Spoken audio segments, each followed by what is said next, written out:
एक बहुत बड़ा मिथ है बहुत से एस्पायरिंग मॉडल्स को जो आना चाहते हैं इस इंडस्ट्री में। उनको ये लगता है कि मॉडलिंग एजेंसी को ज्वाइन करने के लिए उनको कोई पैसे देने पड़ेंगे, फीस देनी पड़ेगी। कोई भी एजेंसी, कोई भी अच्छी एजेंसी आपसे कोई चार्ज नहीं करती। वो आपकी जो भी पेमेंट आती है, आपका शूट होता है, उससे 1% चार्ज करती है। From small town boy Rohtak से बॉलीवुड का सफर आपने तय करा है। कैसी आपकी जर्नी भाई? अपने जो छोटे गांव से आते हैं या छोटे शहर से आते हैं, उनके लिए मुंबई ना एक दूसरे देश की तरह होता है। और बॉलीवुड इंडस्ट्री में काम करना वो तो एक ड्रीम से भी बाहर की चीज़ होती है। यार वहाँ ना तो हमारा कोई कांटेक्ट होता है, ना हमें कोई बताने वाला होता है कि कैसे काम करना है, कैसे वहाँ तक पहुँचना है। ये एक्सपीरियंस कैसा था? सडनली आपको शाहरुख खान के प्रोडक्शन से लव हॉस्टल क्या फील कर रहे थे उस टाइम? उस टाइम पे सेम चीज़, वो हिस्ट्री 6-7 साल के बाद वापस आती है और मेरी जर्नी एज एन एक्टर वो रेड चिलीज के लव हॉस्टल से स्टार्ट हो जाती है। आप दूसरे एक लौते ऐसे एक्टर हो जो रणबीर कपूर के बाद संजय दत्त का रोल प्ले कर रहे हैं OTT प्लेटफॉर्म पे। तो ये मेरे लिए बहुत ही बड़ी रिस्पॉन्सिबिलिटी, ट्रू, क्योंकि बाबा को पोर्ट्रे करना, संजय दत्त को पोर्ट्रे करना ऑन स्क्रीन, राइट, अपने आप में ही एक ये बहुत ही लकी इंसानों को मिलता है। मुझे ऐसा फील होता है, मतलब मुझे फील होता है कि मैं ब्लेस्ड हूँ इस एक्सप्रेशन में जाने लगे। मैं बात करूंगा द फ्रीलांसर की। जिस कैरेक्टर ने आपको पहचान दे दी, आई वुड से, क्योंकि उसमें आपका बहुत ही इंटेंस रोल था, प्लस आपको स्क्रीन टाइम बहुत ज्यादा मिलने वाला था उसमें। कैसा फील हुआ उस टाइम जब ये वेब सीरीज आपके पास आई? रेगुलर ऑडिशंस आप देते रहते थे, पर कुछ ऐसा मुझे पता नहीं था कि नीरज पांडे सर इसको डायरेक्ट कर रहे हैं, नीरज पांडे सर की web series and all that. तो उन्होंने ये बताया कि मेन नेगेटिव लीड आप करोगे, एंटागोनिस्ट आप प्ले कर रहे हो इसमें। तो मेरे ऊपर इतनी ज़्यादा रिस्पॉन्सिबिलिटी थी, तो मैं अपना पूरा फुल ऑन देने वाला था उसको।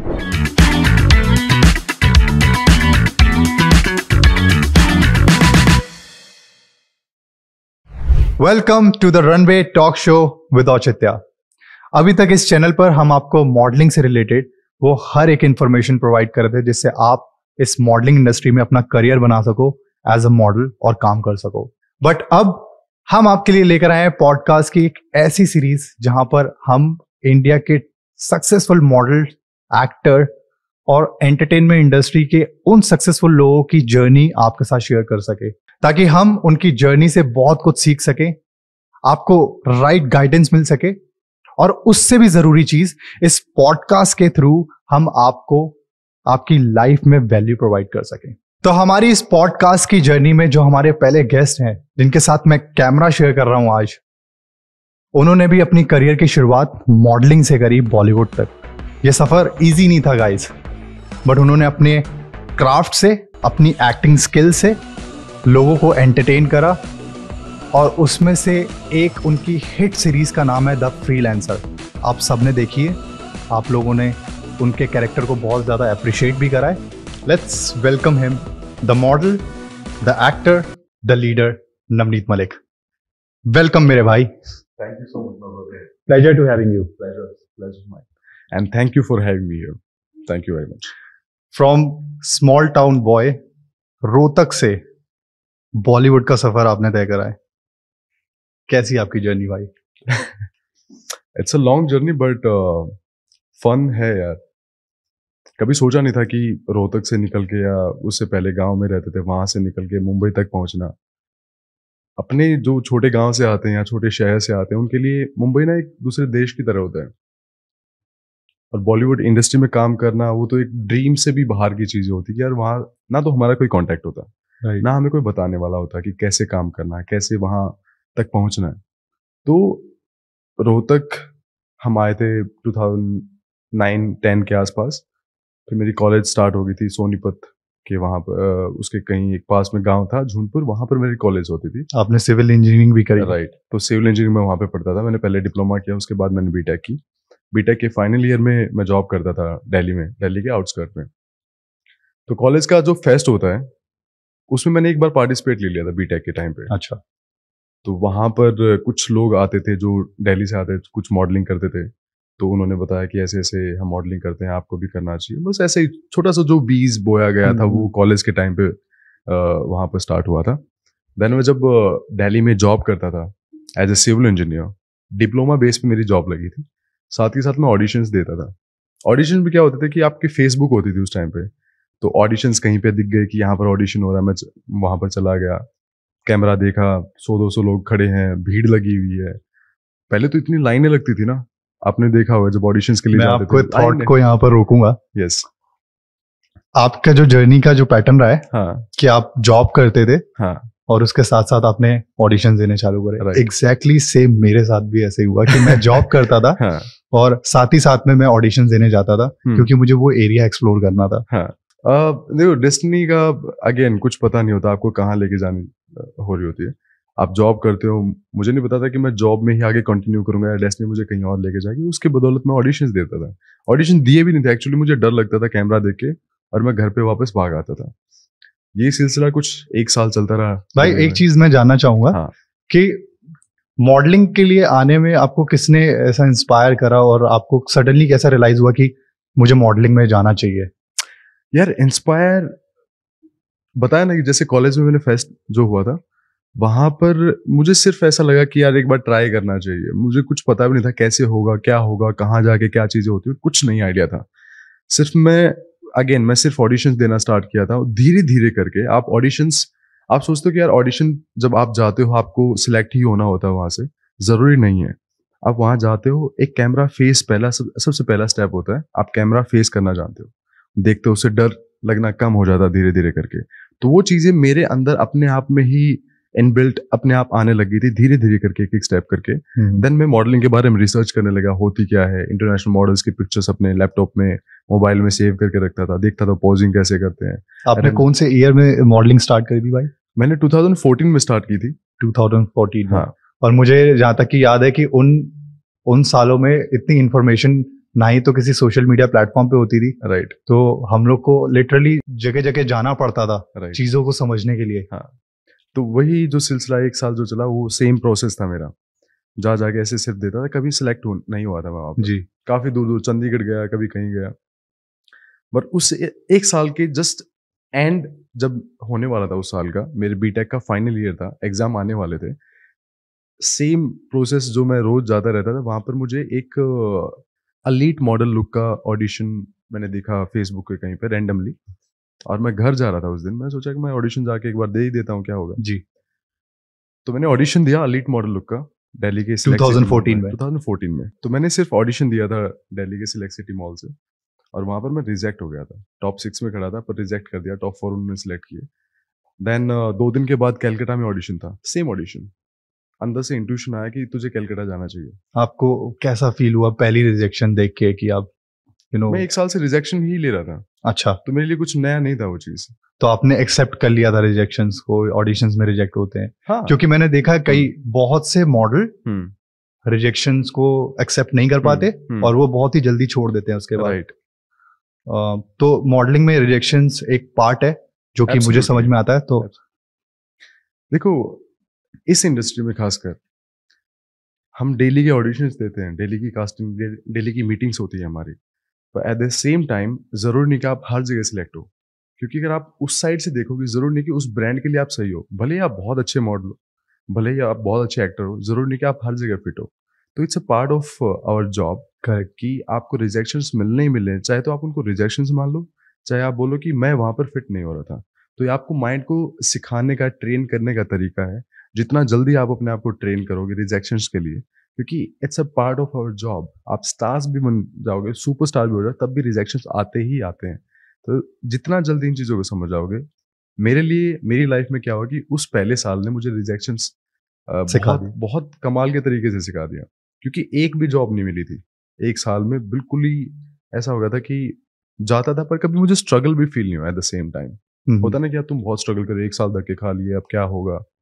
पर मुझे कभी ऐसा कुछ लगा नहीं कि मैंने बहुत कुछ किया है या मैं बहुत स्ट्रगल कर लिया, अब कुछ और देखूंगा। नहीं, मैं सिर्फ एंजॉय कर रहा था उस प्रोसेस को। रिजेक्शंस मैंने एक्सेप्ट कर लिए थे, ये ऐसा ही होता है। कब क्लिक होगा, क्या होगा, मुझे कुछ आइडिया नहीं था। तो 2 दिन के बाद कैलकाटा में ऑडिशन लीड मॉडल लुक का, पहले रिजेक्ट होने के बाद दिल्ली से। जी। अंदर से इंट्यूशन आता है, मैं ऊपर खड़ा था फर्स्ट फ्लोर पे, नीचे ग्राउंड पे ऑडिशन हो रहा था। तो 2 दिन के बाद कैलकाटा में मैंने देखा कि ऑडिशन में मेरी जॉब भी चली गई थी उस टाइम पे। जो सिविल इंजीनियरिंग की जॉब कर रहा था मैं, किसी रीजन से हमारी जॉब से निकाल दिया गया था हमें। तो अंदर ऐसा फील हुआ कि मुझे कलकत्ता जाना चाहिए। मैंने शाम को घर गया, मैंने सिर्फ ट्रेन का टाइमिंग देखा, ना पैसे थे जेब में, ना ऐसा था कि जाएंगे कैसे, क्या करेंगे, कुछ नहीं पता था। सिर्फ एक अंदर से इंट्यूशन आया कि जाना चला जा। चाहिए। अगले दिन की टाइमिंग देखी, सिर्फ ट्रेन की कितने बजे की टाइमिंग है, 4:30 बजे की शाम की ट्रेन थी। मैं सिर्फ अपना बैग पैक किया और मैं जाके उस ट्रेन में बैठ गया। अच्छा, आपने मतलब कलकत्ता। रिजर्वेशन भी नहीं ली ट्रेन कुछ की, बस? रिजर्व पैसे हो तब करेंगे ना। राइट। जॉब छूट गई थी। हाँ भाई। उसके बाद इस साइड घर पे जाने वाला था, ना ऐसा पता कि वहाँ क्या होगा। दिल्ली के बाहर आसपास, दिल्ली में प्रॉपर घूमा नहीं था क्योंकि आउटस्कर्ट में जॉब करते थे। तो मेरे लिए तो बहुत ही अलग वो था कि यार मैं कलकत्ता जाऊंगा बिना फैमिली को बताए। जी। तो कुछ आइडिया था ही नहीं क्या होने वाला है, सिर्फ इंट्यूशन। वो जो कोई सिक्स सेंस बोलता है, कोई बोलता है कि अंदर से गट फीलिंग आई। मैं ट्रेन में चढ़ा, ट्रेन में चढ़ के मैं कलकत्ता पहुंचा, वहाँ हावड़ा के वहाँ रहा। तो नेक्स्ट डे मैंने ऑडिशन दिया, वहाँ से मैं सिलेक्ट हो गया सेम ऑडिशन में। क्या बात है। वही मुझे बॉम्बे लेके आए, एक 5 स्टार होटल में रुके, पूरा आलीशान। मैं ये फीलिंग समझ सकता हूँ भाई। You know, जब आपको पहला शूट ऐसा मिलता है और आपको हाँ। 5 स्टार होटल में स्टे दिया जाता है, आप Right. सरप्राइज हो जाते हो। राइट। हाँ। आई एम श्योर आपने भी एक्सपीरियंस करा होगा जब आप जॉब कर रहे होते हो हाँ एंड सडनली आपको मॉडलिंग की जॉब मिल जाती है। हाँ। आप जॉब के साथ साथ वो 2 जॉब्स अटेम्प्ट करते हो मॉडलिंग की, और आपको रियलाइज होता है कि यार मेरी पूरी तो सैलरी आ गई। ये तो गेम ही अलग है। एग्जैक्टली। पर तब तक पैसे नहीं मिले थे। अच्छा, क्योंकि ओके। वो कंपटीशन था ना, करेक्ट। एलीट मॉडल का। हाँ हाँ। तो फाइनल के लिए मैं वहां से सिलेक्ट हो गया, यहाँ पे फाइनल सिलेक्शन होने वाला था। सो जस्ट आपकी इन्फॉर्मेशन के लिए, एलीट मॉडल लुक एक कॉन्टेस्ट होता था उस समय। इसको एक पेजेंट की तरह परफॉर्म किया जाता था, एक पेजेंट की तरह प्ले करते थे। मेरे से पहले फीमेल का होता था। अच्छा, ओके। तो मैं पहला मेल बंदा था जो उसमें मतलब पार्टिसिपेट अच्छा, कर you were the first guy. Yes. मैं आगे की स्टोरी बताया कि मैं पहला, उसको मैं जीता था ये बाद में। इंटरेस्टिंग है। हाँ। तो सीन क्या हुआ था कि जहाँ से रिजेक्ट किया पहले दिल्ली से, मैंने सेकंड ऑडिशन के लिए मैं कलकत्ता गया, वही बॉम्बे लेके आए, ग्रूमिंग हुई, जी। सब कुछ हुआ। उसके बाद मैं सिर्फ जी रहा था। सोचो एक गांव का बंदा जिसके पास फोन नहीं है, जेब में पैसे नहीं है, कुछ और ऐप वगैरह कुछ ऐसे है नहीं जी। वो बंदा एक 5 स्टार होटल में बैठा हुआ है। आप सोचो कि वो 12 दिन में क्या सोचूंगा कि यार ये जिंदगी के शायद आखिरी ऐसे 12 दिन हो सकते हैं जहाँ पे मैं एक 5 स्टार में जी सकता हूँ। क्योंकि मेरी फैमिली या कहीं कल्चर में ऐसा नहीं आता कि हम रेस्टोरेंट पे खाना खाएं, घर पे वही जो हम सिंपल देसी लोग जैसे होते हैं। तो वैसे ही मेरी जिंदगी थी। तो मैं प्रॉपर जी रहा था अपनी जिंदगी को 12 दिन की। वहाँ जितना एक्सपीरियंस कर सकते हो, जितना सीख सकते हो सीखो। मैंने सब कुछ सीखा जो सिखा रहे थे। एंड ऑफ द डे मैं कंपटीशन को जीत गया, जो मैंने कभी एक्सपेक्ट करके नहीं चल रहा था। बट मैं पूरी जी जान लगा के उस 12 दिन में अपनी पूरी फुल ग्रूमिंग के साथ में जो सिखा था सब कुछ मैं कर रहा था। तो जीता, फिर इंडिया को रिप्रेजेंट करने गया। मैं पहला फर्स्ट मेल मॉडल था जो एलीट विनर था इंडिया का। So और nice. 70 कंट्रीज के साथ फिर हम चाइना में थे, शेंगन में। वहाँ पर कंपटीशन हुआ, वहाँ 6th पोजीशन थी। तो एकदम से मार्केट इंडस्ट्री जाने लग गई। भाई कैसा फील हुआ जब आप चाइना गए मॉडलिंग की जॉब को अटेम्प्ट करने के लिए, हाँ। या मॉडल को रिप्रेजेंट करने के लिए? इंडिया का रिप्रेजेंट। मुझे बहुत अच्छे से याद है जब मेरा पहला ट्रिप था बाहर का, मैं हाँ। बहुत ही एक्साइटेड था और बहुत ही अलग सी फीलिंग थी ये, हाँ। जो मैं डिस्क्राइब भी नहीं कर सकता शायद। हाँ। तो वो मैं फीलिंग जानना चाहता हूँ आपकी। हाँ, कि जब आप चाइना गए और चाइना एयरपोर्ट पे आपने पैर रखा और आपने फील किया कि यार मैं मॉडल, राइट, मैं मॉडलिंग की जॉब करता हूँ, कैसा फील हुआ? उससे थोड़ा सा पहले मुझे और ज्यादा एक्साइटमेंट हुई थी कि जहाजों में बैठने की, क्योंकि मेरे खानदान में कोई नहीं बैठा था। मेरे अच्छा। पिताजी, मेरे दादा, कोई नहीं बैठे थे जहाज में। तो मैं पहला बंदा था जो पहले दिल्ली से मुझे बॉम्बे लाया गया। सॉरी, कलकत्ता से। पहली फ्लाइट मेरी कलकत्ता टू बॉम्बे थी।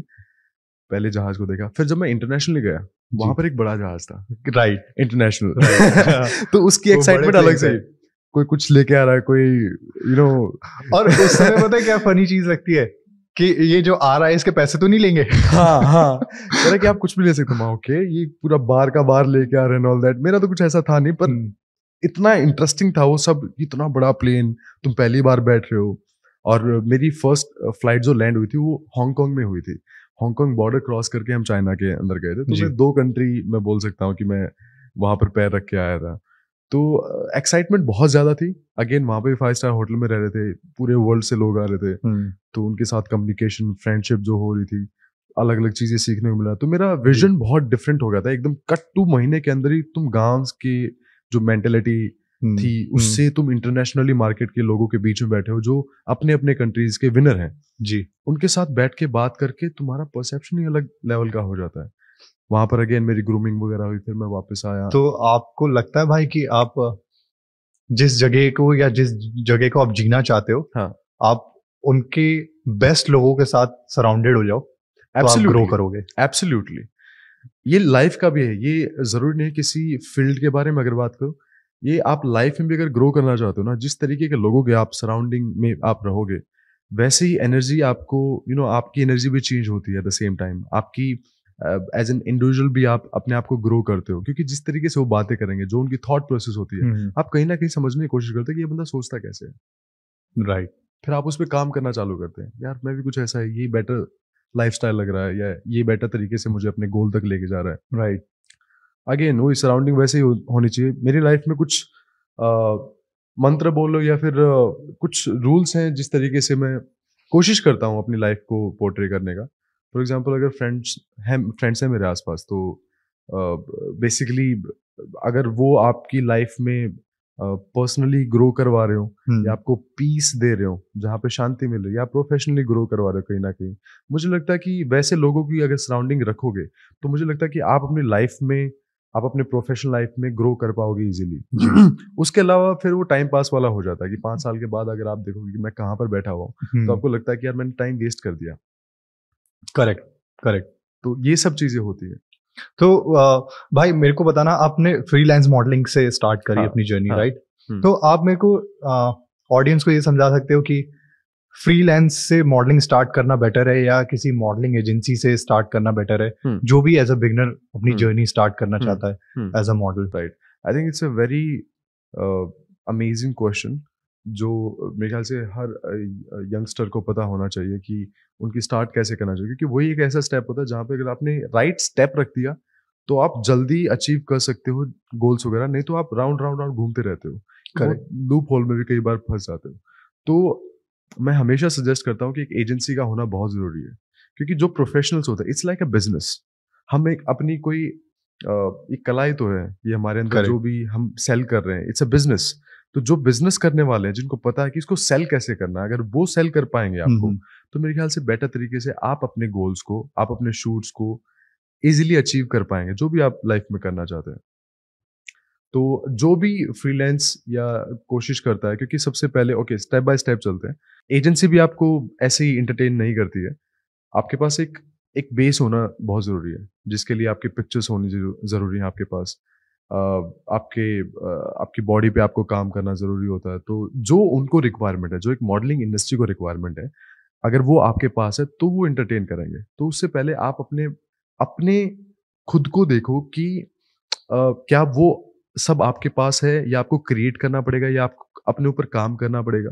For example as a model क्या-क्या चीज़ें रिक्वायर्ड होती हैं? आपकी बॉडी, आपके एक्सप्रेशन, आपकी स्टाइलिंग, राइट? आपकी वॉक वगैरह, करेक्ट। जो भी इंडस्ट्री में ज़रूरत हो, रैंप वॉक की बात करो या फिर कमर्शियल की या फिल्मों की हम बाद में बात करेंगे। पहले मॉडलिंग उस चीज़ की हम बात कर रहे हैं।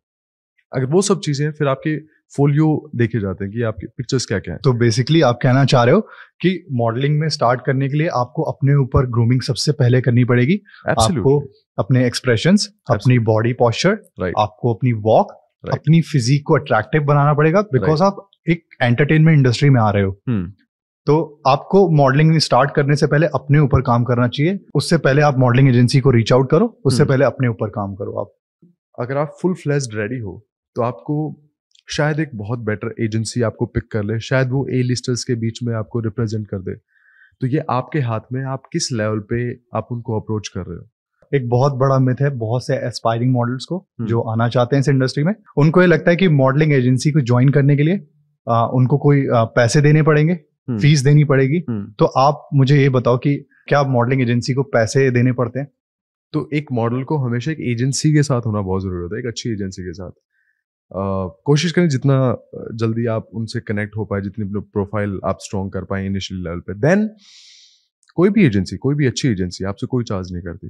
वो आपकी जो भी पेमेंट आती है, आपका शूट होता है, उससे एक परसेंटेज चार्ज करती है। और यही उनका कमीशन होता है।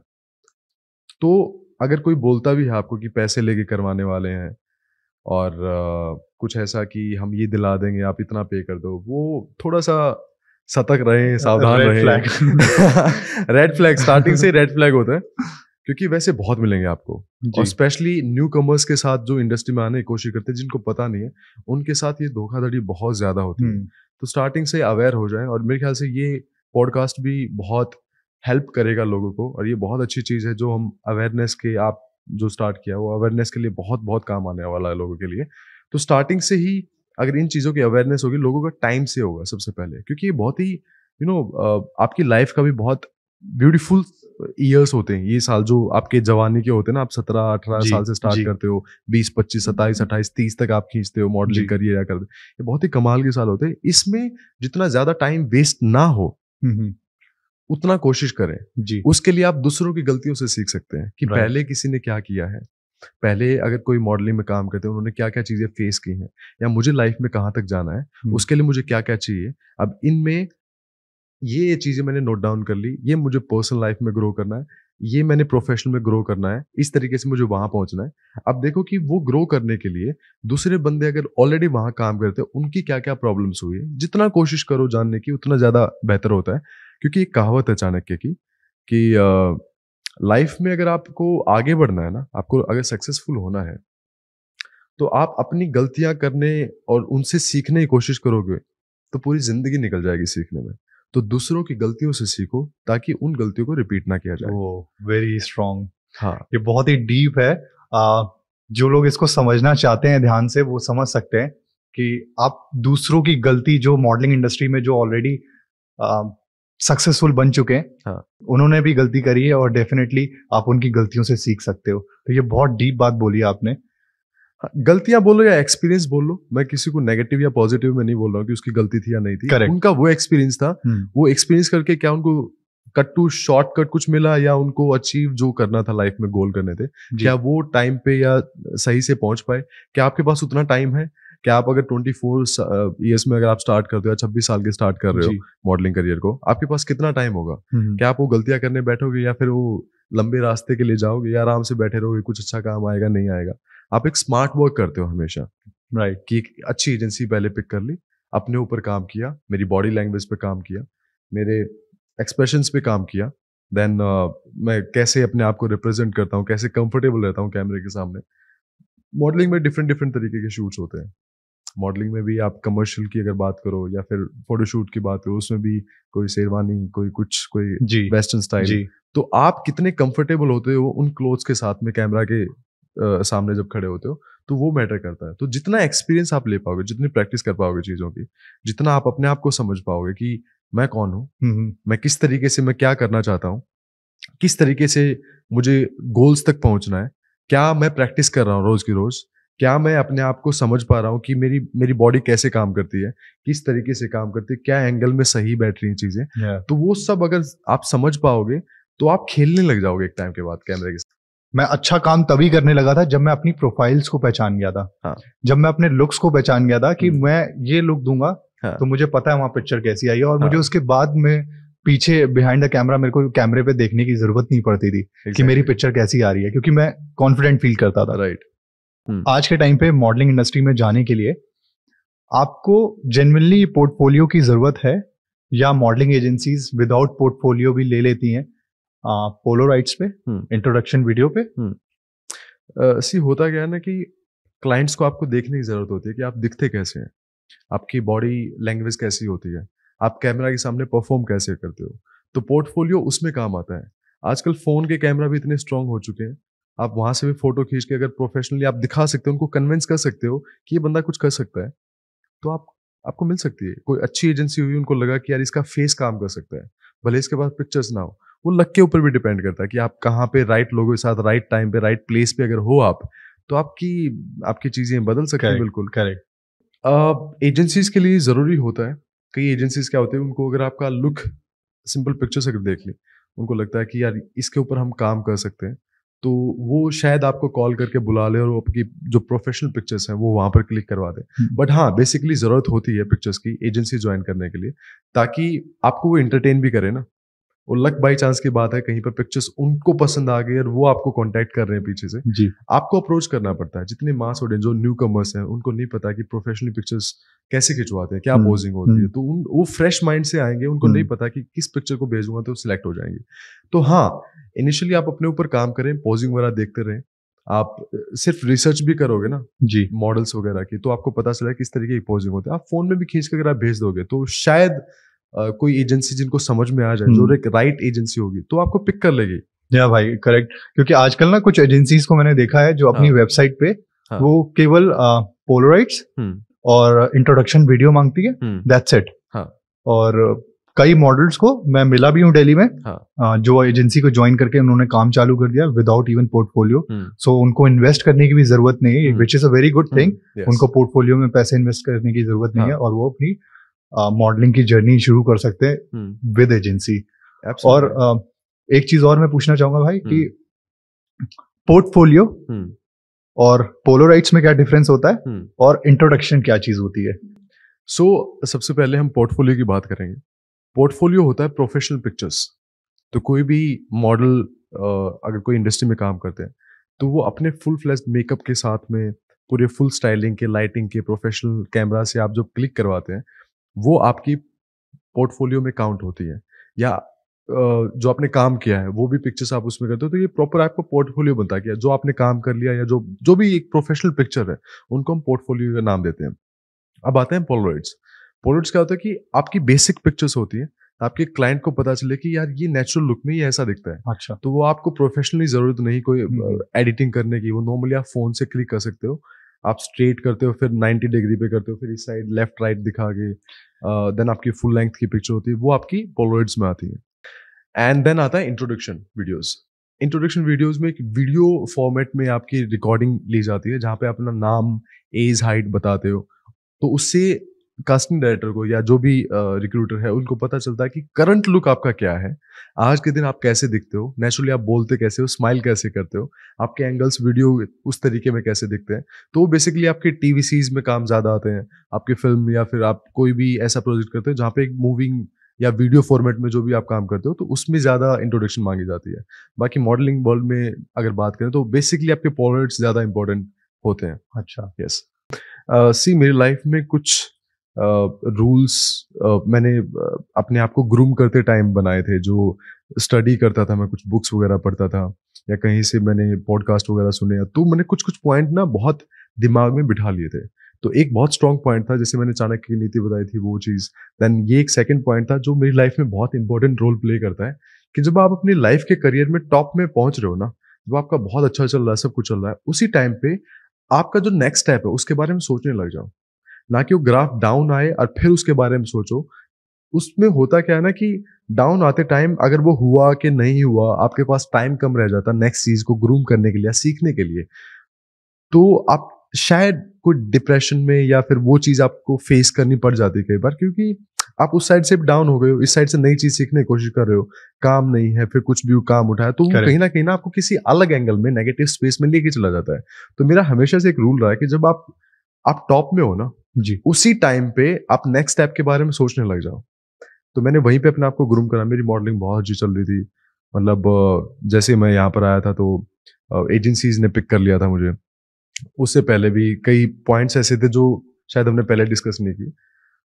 मुझे एजेंसी से कॉल आया था, जैसे मैंने अलीट जीता था जी, अलीट जीतते ही मुझे तो ऐप से कॉल आता, इनेगा से कॉल आया था, दैन एक दो और एजेंसी नाम नहीं याद है। फिर मुझे रेड चिलीज से कॉल आया था, मुझे यशराज से कॉल आया था फिल्म के लिए। रेड चिलीज वाले 2-3 महीना फॉलोअप ले रहे थे कि ऐसा ऐसा प्रोजेक्ट आप करेंगे, आप अलीट के विनर हैं, ये वो है। तो डायरेक्टर सर ने आपको डायरेक्ट रीच आउट करने के लिए बोला। तो मुझे पता नहीं था कि रेड चिलीज है क्या, क्योंकि जहाँ से हम आते हैं वहाँ मुझे ये नहीं पता था कि प्रोडक्शन हाउस होता क्या है, ना मुझे ये पता था कि एजेंसीज क्या होती है, काम कैसे होता है, मिलता कैसे, कुछ नहीं पता। 0 बटा सन्नाटा वाला काम था, जीरो नॉलेज। अच्छा, रोहतक में कोई फ्रेंड आए तो वो मुझे बॉम्बे ले आए, बाई रोड हम यहाँ पे आए, तो उनको मैंने बताया कि ऐसे रेड चिल्ली से कॉल आया था एंड ऑल दैट। तो बोले तुझे पता ही नहीं रेड चिलीज है क्या, तूने इग्नोर कैसे कर दिया? मैं यार मुझे पता नहीं था। कह रहा है कि रेड चिल्ली शाहरुख खान की कंपनी है। मैं माथा पकड़ के बैठा थोड़ी देर। तो शिट, मैंने फोन नंबर अभी सेव कर रखा, रेड चिलीज एड नाम से मैंने फोन नंबर सेव कर रखा था। मैं बाद में कॉल वॉल करने लगा। आपने सोचा कोई प्रोडक्शन हाउस होगा? मुझे लगा नहीं, प्रोडक्शन पता ही नहीं था ना प्रोडक्शन हाउस अच्छा। होता क्या है। मुझे लगा ओके। ऐसे कोई एड वैड के लिए कोई बर्गर वर्गर की कंपनी है, अच्छा उनके लिए फोन कर रहे हैं, क्योंकि मुझे मुझे कोई नॉलेज नहीं थी। जी। तो मैं काम करना स्टार्ट हुआ, 2-3 महीने हुए, जैसे तैसे करके छोटे मोटे शूट लिए। देन उसके बाद एजेंसी जिन्होंने मुझे कॉल किया था, तो ऐब इनेगा, तो इनको पता चला कि मैं बॉम्बे में आ चुका हूँ, तो उन्होंने दोबारा फ़ोन किया। पोर्टफोलियो नहीं था मेरे पास, उन्होंने कॉल किया क्योंकि मेरे पास एक टाइटल था एलीट मॉडल लुक का। उनको जी। पता था कि ये जीता है, तो इनको हम जॉइन कर लेते हैं ऐसे-ऐसे। तो अगेन पता नहीं था कि जॉइन करना चाहिए। बहुत लोग ऐसे बोलते थे कि जॉइन नहीं करना चाहिए, फँस जाएगा तू, ये हो जाएगा, मत कर। कई होते हैं इंडस्ट्री में बाप बनने की कोशिश करते हैं। जी। पर हमेशा you have to be very smart in this industry कि आपको क्या चाहिए, किस तरीके से दूसरों ने गलतियाँ जो की हैं वो रिपीट ना करें। तो मैं बहुत श्योर था उन चीज़ों के लिए कि मैं अब यहाँ पे एक बिज़नेसमैन की तरह आया हूँ, मुझे अपनी स्किल बेचनी है। मेरी स्किल अगर कोई दूसरा बेटर तरीके से बेच सकता है, क्यों नहीं मैं उनको जॉइन करूँगा। वो बेटर तरीके से मुझे रिप्रेज़ेंट करेंगे, मुझे मेरी ब्रांड वैल्यू बनानी है। तो वो चीज़ एक एजेंसी, एक जो प्रोफेशनल होते हैं वही कर सकते हैं। जी। आप खुद करने लगोगे, आप ऐसे ही बात करते हो, बहुत सारी ऐसी चीज़ें हो जाती है जहाँ पे रिलेशन खराब हो जाते हैं। तो मैं हमेशा प्रोफेशनल तरीके से ही काम करने की कोशिश करता था। जी। तो जैसे तोएब से फ़ोन आया, इनेगा से फ़ोन आया, तो मैं ट्रेन के थ्रू गया। ट्रेन में बैठा और मैं बांद्रा उतरा, वहाँ से। भाई मैं एक सेकंड आपके ये थॉट को होल्ड करूंगा। हाँ। मैं जानना चाहता हूँ कि आज के टाइम पे जो पेजेंट्स हो रहे हैं हाँ। और आपने जो पेजेंट किया, हुँ। आज के टाइम पे क्या डिफरेंस आ चुका है? क्या वही सेम सक्सेस हुँ। आज के पेजेंट से मिलती है जो भी विनर होता है? सी, विनर पेजेंट से नहीं मिलती है। विनिंग विनिंग चीज़ अगर आप बात करो तो उसके बाद आपकी जर्नी स्टार्ट होती है। वो एक रिप्रेजेंट करता है आपको। या आपके अंदर एक कीड़ा जगाता है कि ओके ठीक है, now you can be a model, you can be an actor, you can work in this industry, but at the same time अब now it's up to you कि आप कितनी मेहनत करते हो इसके बाद। हमने Correct. आपको इंडस्ट्री में वो मेरा कर भी दिया। यही मानना है। हाँ। और बट बहुत से ऑडियंस में बहुत से एस्पायरिंग मॉडल्स को ये चीजें लगती है कि पेजेंट में कंपटीशन को विन करके हुँ। वो एक बहुत ही सक्सेसफुल मॉडल बन जाएंगे। बट बिल्कुल भी ऐसा नहीं है, क्योंकि ये एक जर्नी है, एक प्रोसेस है जो आपको हुँ। फॉलो करना पड़ता है। हाँ। जीतो या हारो, हुँ। It doesn't matter. हुँ। आप किस तरीके से परफॉर्म करोगे कैमरे के आगे, हुँ। ये बहुत मैटर करता है अगर आपको मॉडलिंग इंडस्ट्री में काम करना है। एब्सोल्युटली। इवन मुझे अभी भी याद है, मैं अलीट जीतना, अलीट इंटरनेशनली आई थिंक सबसे बड़ी एजेंसी है, 70 कंट्रीज में एजेंसी है elite model look. Armani, Gucci वुच्ची सबके मॉडल उनके पास ही होते हैं। देन मुझे लगा कि मुझे मतलब मेरा कभी ऐसे अंदर से कुछ ऐसा नहीं आया कि मैं पता नहीं क्या जीत लिया ये वो। मैं जीत लिया ठीक है, अब मुझे नहीं पता आगे क्या करना है। जी। मैंने यहाँ के ऑनलाइन भी शूट किया, जो पहले महीने में आया मेरा खर्चा वहीं से चला था। चलो 2 महीने के बाद ही मुझे एजेंसी ने पिक कर लिया था। पिक करते ही हर महीने मतलब पहले महीने भी मुझे रेमंड का शूट मिल गया था। रेमंड का कैंपेन कर रहा हूँ मैं, which is very good. Which is like it's a huge thing for मैं मी। केवल ऑडियंस की इंफॉर्मेशन देने के लिए ये बताना चाहूंगा कि रेमेंड्स एक one of the leading brand है इंडिया का, और आई थिंक हाईएस्ट पे करता है वो मॉडल्स को। अगेन लोगों से सुना था कि यार जितने भी मॉडलिंग करियर में लोग काम करना चाहते हैं वो लाइफ में एक बार रेमंड जरूर करना चाहते हैं। मोस्टली सीनियर मॉडल्स मोस्टली उसमें काम करते हैं, जो अच्छा खासा टाइम हो चुका है, जी। एक्सपीरियंस। मैं वहां पर आया ही आया हूँ, और मुझे आते ही एक शूट मिलता है जो मैं सोच ही रहा था मैं कभी मिलेगा। तो वो एजेंसी ज्वाइन करते ही उन्होंने एक ऐसी जगह रिप्रेजेंट किया मुझे, मेरे टाइटल के साथ में, जो भी मेरे लुक्स थे, जो भी मुझे पसंद हुआ। हम बैंगलोर शूट करने गए, मैं वहां पर पूछा जो सीनियर जो दूसरे मॉडल्स भी थे, मैंने पूछा कि माँ यार हम क्या कर रहे हैं, क्योंकि मैं डाउट में था। करेक्ट। कि माँ यार मैं इतना जल्दी रेमेंट कैसे कर सकता हूँ, अभी तो सोचा ही है मैंने, पर इतनी जल्दी कैसे। मैं मैनिफेस्टेशन में बहुत बिलीव करता हूँ। ओके। तो वो सब चीजें पैरेलली चल रही थी। आप स्पिरिचुअल हो? हाँ, मैं एक हद तक, एक काफी हद तक मैं चीजों में बिलीव करता हूँ। मुझे लगता है कि इस वर्ल्ड के साथ में एक पैरेलल वर्ल्ड जो हमारे आसपास ही चल रहा है, जो दिखाई नहीं देता, जी। जिसकी एनर्जीज जो वाइब्रेशन पे काम करता है। तो बहुत सारी ऐसी चीजें हैं जो कोई प्रूव नहीं कर पाया पर होती हैं। ओके। हर कोई बात करता है, हर कोई अपने एक्सपीरियंस के साथ उनके साथ बात करता है। मेरा कुछ अलग ही एक्सपीरियंस है, मैंने स्टार्ट ही किया था उस टाइम पे। तो मैनिफेस्टेशन अगेन पहले कॉन्शियसली नहीं करता था, फिर कॉन्शियसली करने लगा, अच्छा ये चीज काम करती है। अच्छा। तो ओके। करते करते रेमंड के वहां शूट पे खड़ा था, मैंने पूछा हम क्या कर रहे हैं, तो उसने बोला कि भाई तू कैंपेन कर रहा है रेमंड का। मगर मैं कैंपेन कैसे कर सकता, मैं तो अभी आया हूँ इंडस्ट्री में। तो मुझे सच में यकीन नहीं हुआ। वो 3-4 दिन के शूट जो भी थे, हम दिल्ली गए, फिर उसके बाद हर जगह होर्डिंग वोर्डिंग लगे हुए हैं, फिर आप ए लिस्ट की कैटेगरी में आ जाते हो। करेक्ट। फिर वहीं फिर जो बड़े बड़े डिजाइनर है वो अप्रोच करने लग जाते हैं, फिर बड़े बड़े शूट।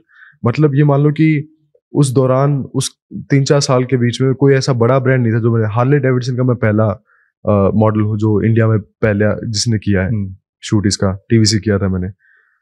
तो वो सब चीजें ना अपने आप वो आपके ऊपर डिपेंड करता है आप किन लोगों के बीच में कैसे रिप्रेजेंट हो रहे हैं, कैसे आपकी ब्रांड वैल्यू बन रही है। करेक्ट। तो मेरी वो रेमंड के बाद उसके बाद वो जितने भी ब्रांड आए उससे मेरी एक ब्रांड वैल्यू क्रिएट हुई मार्केट में, वो ए लिस्टर्स में वो काउंट करने लगे। फिर उसके बाद मैं अपने ऊपर भी काम कर रहा था। और सबसे बड़ी बात क्या होती है कि ये सिर्फ ये नहीं कि आप पहुंच गए तो हो गया, उसके बाद आपकी रिस्पॉन्सिबिलिटी उतनी ज्यादा हो जाती है अपने ऊपर काम करने की। Now people are demanding from you कि यार ये बंदा ऐसा है तो मैं इसको झट से साइन कर सकता हूँ क्योंकि मुझे पता है ये परफॉर्म कैसा करता है। सो आपको हमेशा ग्रो करते रहना बहुत जरूरी है क्योंकि ये एक इंडस्ट्री ऐसी है, मॉडलिंग या फिर एक्टिंग इंडस्ट्री, अगर आप सेम चीजें दिखाते रहोगे ना लोग कई बार बोर हो जाते हैं। करेक्ट। तो आपको कुछ ना कुछ नई चीजें अपने आप में इन्वॉल्व करना जरूरी होता है ताकि हम एक अलग तरीके से अपने आप को रिप्रेजेंट करें, एक फ्रेशनेस बनी रहे आपके काम में भी।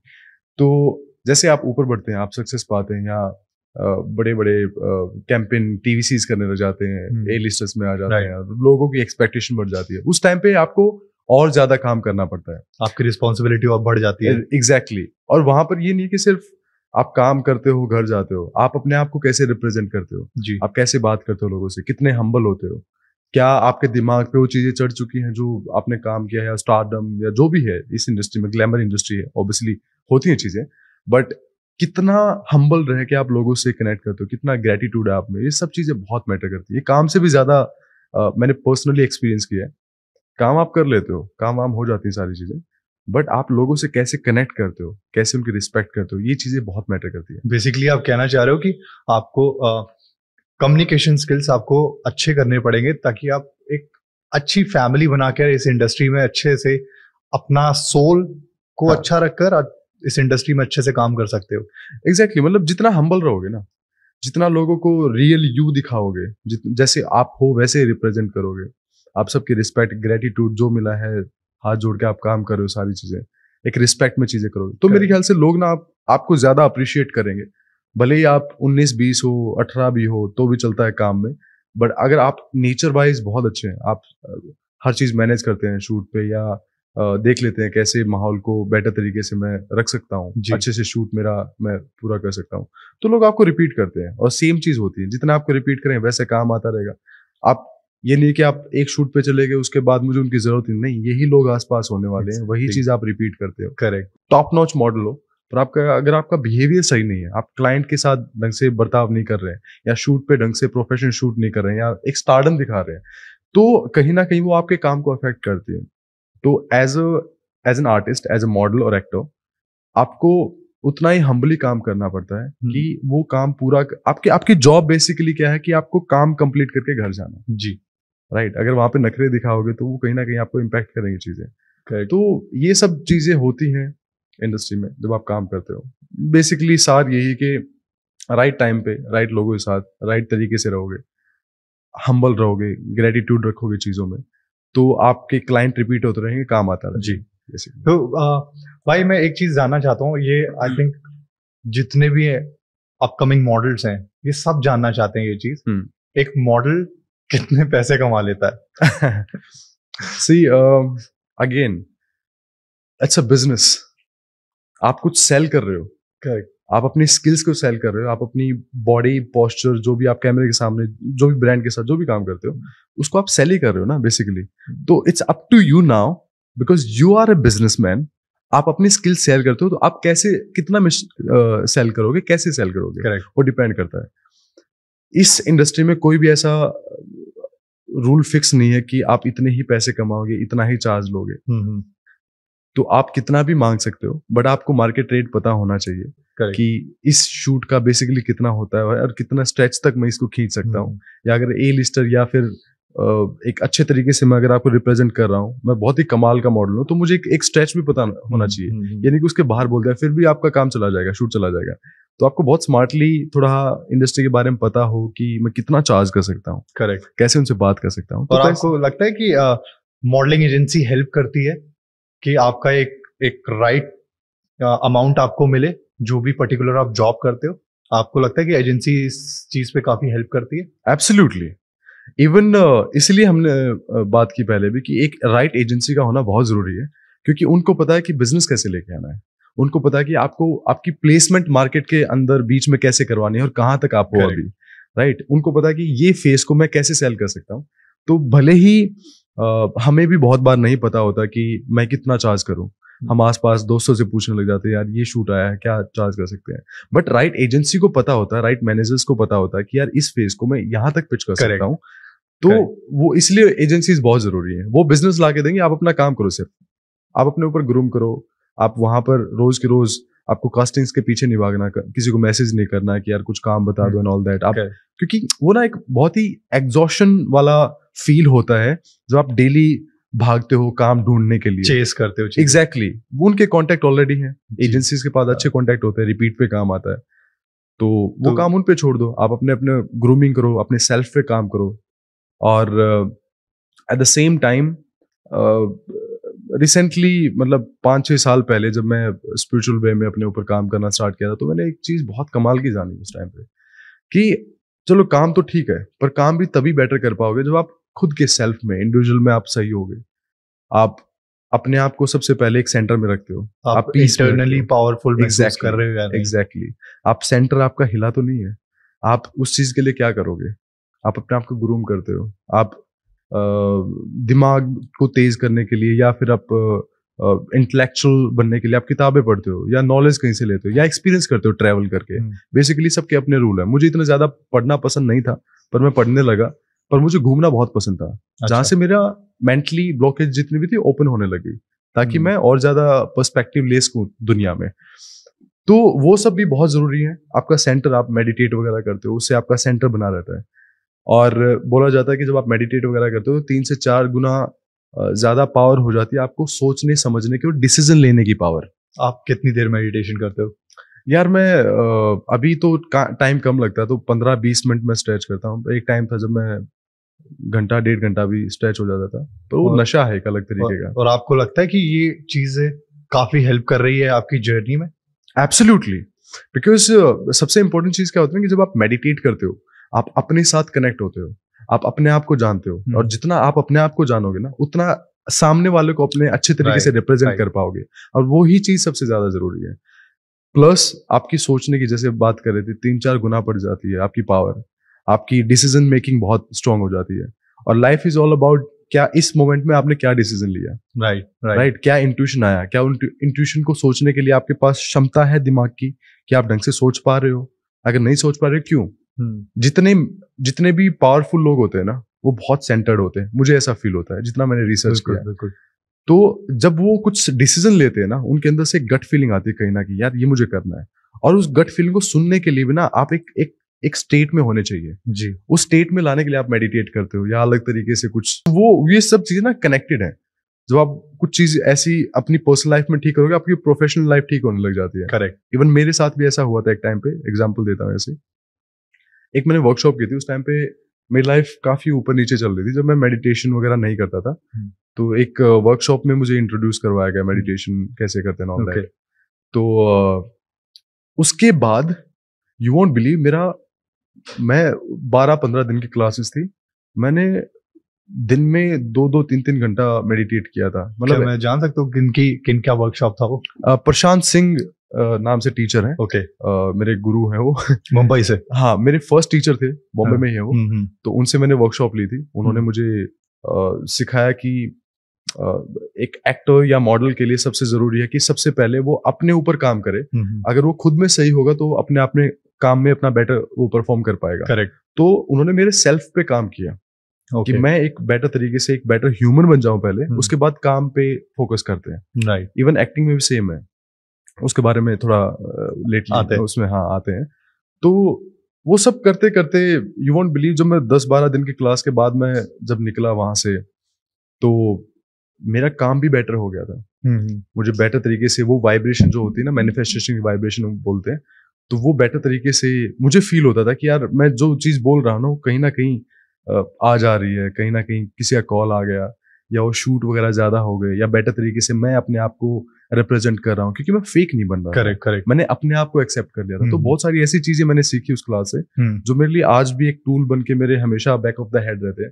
कहीं पे भी मुझे लगता है कि यार यहाँ पर मैं स्टक हो चुका हूँ, तो ऑटोमेटिकली वो मेरा बॉडी का सेकंड नेचर हो गया, मैं वहां से कोशिश करता हूँ जितना जल्दी निकल। सो आई होप आप सबको ये इन्फॉर्मेशन मिल गई है मेरे भाई नवनीत मलिक के थ्रू। और अब आपकी जर्नी में आते हैं, जो मॉडलिंग से स्विच हुई एक्टिंग पे। ये जो ट्रांजिशन था ये कैसे आया? और आई थिंक ये मुझे पता भी नहीं है कि आप कब स्विच करें एक्टिंग में, क्योंकि आई थिंक उस टाइम हम इतने कनेक्टेड नहीं थे। राइट। हम कोविड के टाइम पे हमने साथ में शूट करा था, आई थिंक कोविड के आसपास बैंगलोर में गए थे जी। तो मुझे उस टाइम ये आइडिया बिल्कुल भी नहीं था कि आप एक्टिंग में बहुत ज्यादा इन्वॉल्व हो चुके हो। तो ये इंस्पिरेशन आपको कब से आई कि मेरे को अब एक्टिंग में स्विच कर जाना चाहिए, या मेरे को, या आपने थिएटर्स चालू करे या वर्कशॉप चालू करी, ये किस तरीके से आपने चालू करा ये चीज? ये काफी इंटरेस्टिंग जर्नी रही है मेरे लिए, क्योंकि जब मैं मॉडलिंग मतलब सब टॉप ब्रांड्स कर रहा था, मेरे लिए ये था कि मैं स्टेबल हो चुका हूँ मॉडलिंग एंड ऑल दैट। उसी टाइम पे मैंने अपने आप को ब्रेक किया, क्योंकि मेरे दिमाग में ये था कि जो मैंने दूसरों से सीखा है कि मैं इतना ज्यादा टाइम स्पेंड मैं कहाँ पे करना चाहता हूँ, या मेरे लॉन्ग टर्म के लिए मैं क्या सोच रहा हूँ। तो मेरा एक्टिंग में इंटरेस्टेड होने लग गया था मैं, after giving lot of auditions for TVCs and all. तो मैंने अपने आप को तोड़ना चाहा कि मैं एक्टिंग सीखूंगा, पर कैसे होगा मुझे नहीं पता। मैंने वर्कशॉप में रैंडमली जाना स्टार्ट किया। ओके।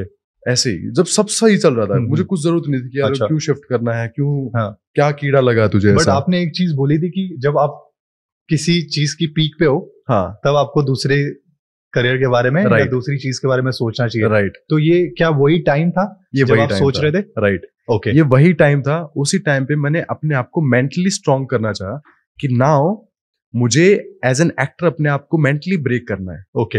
हाँ, तो मैंने वर्कशॉप में जाना स्टार्ट किया। मैंने देखा कि क्या होता है, पर एक्टिंग समझ में नहीं आई। मैं सिर्फ लाइनें बोलता था, कोशिश करता था लाइनें पूरी हो जाए, मतलब इतना था। तो वो करते करते 4-5 वर्कशॉप, किसी से कुछ सीखा, किसी से कुछ सीखा।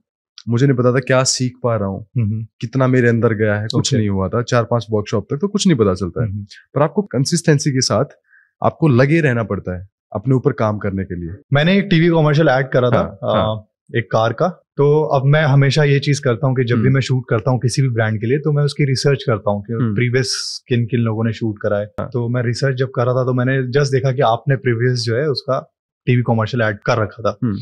तो वो छोटी सी क्लिप थी, आई थिंक 1 मिनट की होगी। आप कार के अंदर बैठे हो और स्टीयरिंग्स को होल्ड कर रहे हो, और एक आपने बहुत ही सटल सा एक्सप्रेशन दिया विच इज वेरी गुड।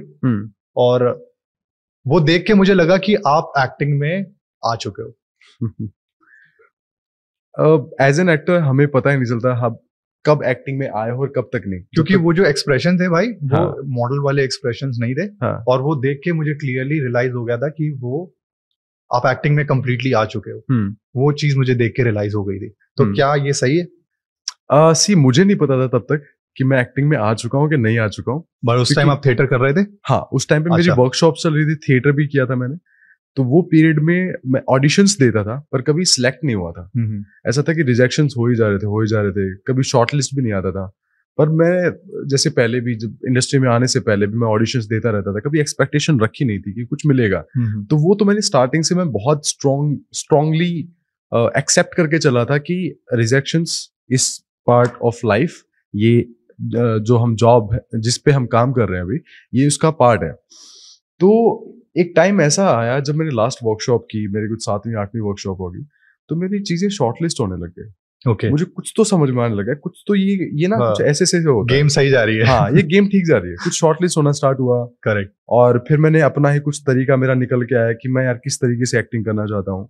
फिर रैंडमली एक ऑडिशन आया एक फ्रेंड के थ्रू मेरे पास, और एक्चुअली उसका रिकॉर्ड कर रहा था, उसने मेरा रैंडमली ऐसे भेज दिया था और वो वहां पर क्लिक हो गया। ओके। तो उन्होंने बोला कि अगले दिन ही कि आप सिलेक्ट हो गए हो। मैं सिलेक्ट कैसे हो गया हूँ? तो वो ऑडिशन एक्चुअली रेड चिल्लीज से आया था। ओके। और मेरी वो मैनिफेस्टेशन जितनी थी सब पूरी वापस मेरे एकदम से विजुअल्स में आई। आपने रेड चिली का भी नाम लिया, अब आते हैं हाँ। रेड चिली पे, जहां से आपने डेब्यू करा हाँ शाहरुख खान की प्रोडक्शन के Right. साथ।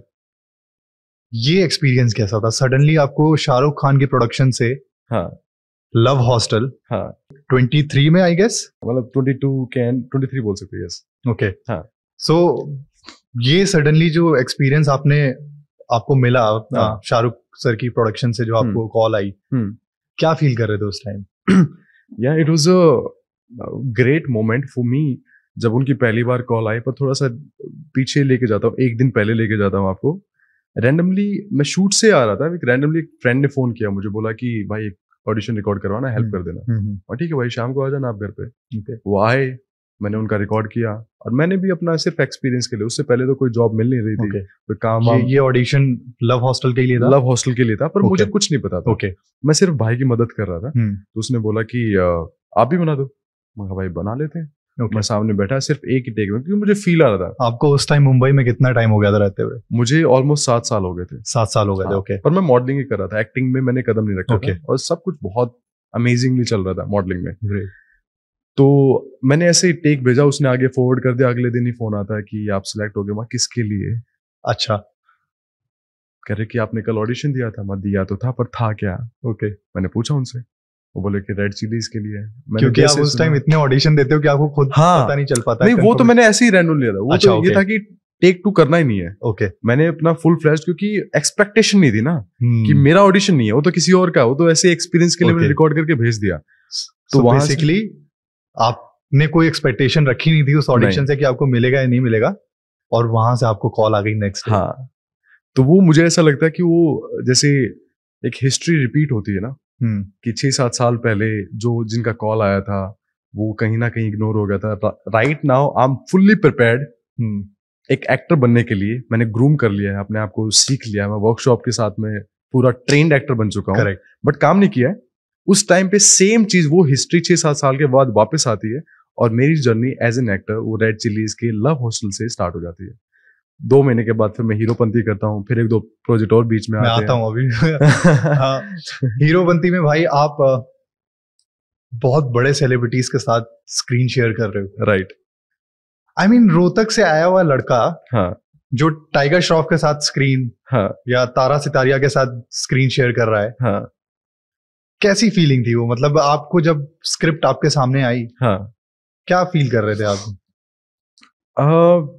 चीजें ना उस टाइम पे मुझे अंदर से ऐसा फील हो रहा था कि नाउ मेरी जर्नी स्टार्ट हो चुकी है एज एन एक्टर, और मेरे लिए कोई एक्टर, मतलब मुझे कुछ ऐसा हवा नहीं होता कि यार, क्योंकि हम ऑलरेडी देख चुके होते हैं नहीं, ना। ऑफ कोर्स हाँ, नहीं होता, बट हाँ। वो आ जाता है आई गेस कि आप उनके साथ काम करने जा रहे हो जो बॉलीवुड में दिग्गज हैं, जो Right. ऑलरेडी बहुत अच्छा काम कर रहे हैं। हाँ इवन मॉडलिंग में भी मेरे साथ होता था शुरू हाँ, में, हाँ। कि जब मैं बहुत सीनियर मॉडल्स के साथ काम करता था, हम्म, तो मैं थोड़ा सा कॉन्शियस हो जाता कि I have to be very strong, hmm, मुझे अपना बेस्ट देना है, हम्म, ताकि जो भी प्रोडक्शन टीम है जिन्होंने भी मेरे को बुलाया है शूट के लिए, हम्म, वो मेरे को ये ना कहे कि ये डल पड़ गया है शूट। हम्म। ये वो ये performance का रहता है। राइट। आपकी परफॉर्मेंस, या हाँ। तो क्या आपको ये लगा था कि मैं परफॉर्म करूंगा, स्क्रीन शेयर करूंगा इनके साथ? See it was a great experience for me, उनके साथ टाइगर के साथ स्क्रीन शेयर करना, तारा सुतारे के साथ करना। They are very humble. अच्छा, मुझे कभी ऐसा फील भी नहीं करवाया। मेरा सेकंड ही प्रोजेक्ट था ओके। कि स्टार्स के साथ एक न्यू कमर शूट कर रहा है, ऑल दैट। और मैं बहुत एक्साइटेड भी था, क्योंकि बहुत ही कमर्शियली बहुत बड़ी फिल्म थी, और जिस तरीके से उसकी मार्केटिंग वगैरह सब होने वाली थी, that's a different ball game. But मेरे लिए बहुत ही बड़ा प्रोजेक्ट था, और मैं बहुत ही एक्साइटेड था, तो मैंने बहुत शिद्दत से उस पर काम किया। जब स्क्रिप्ट आई आपके पास, हाँ हाँ। स्क्रिप्ट पढ़ने के बाद आपने ये सोचा कि मैं इस कैरेक्टर को बहुत अच्छे से जस्टिफाई कर लूंगा या नहीं कर पाऊंगा? मैं एज एन एक्टर मैं ट्रेंड था उस टाइम तक, और मुझे अंदर से कॉन्फिडेंट मैं फील करता था कि ओके। जो भी स्क्रिप्ट आएगी, मुझे अगर टाइम है तो मैं उस कैरेक्टर में इजीली मैं उसको क्रैक कर लूंगा। तो अब मैं बात करूंगा द फ्रीलांसर की। हाँ। जिस कैरेक्टर ने आपको पहचान दे दी, हाँ आई वुड से, हाँ क्योंकि उसमें आपका बहुत ही इंटेंस रोल था, हाँ। प्लस आपको स्क्रीन टाइम बहुत ज्यादा मिलने वाला था उसमें, तो आपको ऑडियंस को एंटरटेन करने का काफी टाइम था, राइट। काफी टाइम फ्रेम आपको मिल रहा था। हाँ। वो स्क्रिप्ट जब आपके पास आई या वो ऑफर जब आपके पास आया, क्योंकि जो डायरेक्टर है वो भी बॉलीवुड के बहुत ही नामी बिल्कुल दिग्गज नीरज पांडे सर। सो कैसा फील हुआ उस टाइम जब ये वेब सीरीज आपके पास आई? सी रेगुलर ऑडिशंस आप देते रहते थे, पर अगेन ये ऑडिशन मेरे एक फ्रेंड के थ्रू आया था जो एक कास्टिंग एजेंसी में काम करती थी। तो बोली कि एक ऑडिशन आया है, ऑफिस आजा, ऐसे ऐसे है। मैं गया ऑडिशन के लिए, मैंने ऐसे ही ऑडिशन दिया रैंडमली, और कुछ ऐसा मुझे पता नहीं था कि नीरज पांडे सर इसको डायरेक्ट कर रहे हैं, नीरज पांडे सर की web series and all that. और उन्होंने ये बताया कि मेन नेगेटिव लीड आप करोगे, एंटागनिस्ट आप प्ले कर रहे हो इसमें। मैं कहा ओके। तो मैंने ऑडिशन की तरीके से उसको, सिर्फ ऑडिशन के तरीके से मैंने दे दिया था। ओके। और मैंने बहुत सटली, जितना मैंने सीखा था सब कुछ उसमें लगा दिया था, और बहुत सटल तरीके से मैंने वो चीज़ कर दिया था।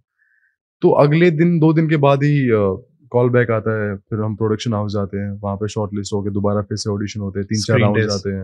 हाँ, स्क्रीन टेस्ट वगैरह वो बाद के हो जाते हैं। तो वो सब चीज़ें हुई। उसके बाद जब फाइनल राउंड में थे, कुछ 700-800 लोगों का ऑडिशन हुआ था सेम पार्ट के लिए। ओह मैन, पूरे इंडिया में मेरे ख्याल से कोई ऐसा बचा नहीं हुआ जिसने इसका टेस्ट ना दिया हो। 700 ऑडिशंस इस सेम रोल के लिए हुए थे। बट क्योंकि सीरीज इतनी बड़ी है ना, करेक्ट करेक्ट, तो इसके 3-4-5 महीने तक तो ऑडिशन चल रहे थे। लास्ट में मैं आया था पिक्चर में, तब जाके चीजें हुई थी। तो मेरे लिए टर्निंग पॉइंट था लाइफ का। और जब स्क्रिप्ट आई तो क्या आप महसूस कर रहे थे उस टाइम? ऐसी मैं एक रिस्पॉन्सिबिलिटी थी मेरे ऊपर कि इतनी बड़ी सीरीज, आप उसमें नेगेटिव लीड कर रहे हो, मेन एंटागनिस्ट उसमें प्ले कर रहे हो, आप कैसे पोर्ट्रे करोगे। तो जिस तरीके का कैरेक्टर भी था, जो डायरेक्टर थे, तो मेरे ऊपर इतनी ज़्यादा रिस्पॉन्सिबिलिटी थी, तो मैं अपना पूरा फुल ऑन देने वाला था उसको। फुल रिसर्च किया, कैरेक्टर क्या है। सबसे पहले तो लाइनें आप याद करते हो कि पूरी स्क्रिप्ट जब मिलती है तो ऐसा लगता है कि ओफ, मतलब अब इसमें खेलने का मजा आएगा। पर रिसर्च कैसे करोगे? कुछ कैरेक्टर ऐसे होते हैं जो आप रियल लाइफ में नहीं देखते हो, और आपको थोड़ा हटके करना होता है। तो मेरा हमेशा ये फील रहा है कि मैं कभी कॉपी नहीं करता, या हॉलीवुड में कुछ भी चल रहा है या कहीं से कॉपी करने की कोशिश नहीं करता, अपना रियल कुछ निकालने की कोशिश करता हूँ। मैं जानना चाहता हूँ कि आप स्क्रिप्ट को किस तरीके से उस कैरेक्टर को अपने अंदर उतारते हो और उस कैरेक्टर को पोर्ट्रे करते हो स्क्रीन पर। ये एक्चुअली मेरा पर्सनल क्वेश्चन है, क्योंकि मेरे को ये जानना है। ओके, सो बेसिकली देखो, सबका अपना तरीका होता है। तो मुझे स्क्रिप्ट जल्दी से याद नहीं होती थी। तो कुछ लोगों से डिस्कस करके कि आप कैसे करते हो, तो मैंने भी ऐसे करना स्टार्ट किया। मैं पहले सिर्फ लाइनें रट्टा मारने की कोशिश करता था कि पहले लाइन याद कर लो, उसके बाद इमोशन डालूंगा, ये वो।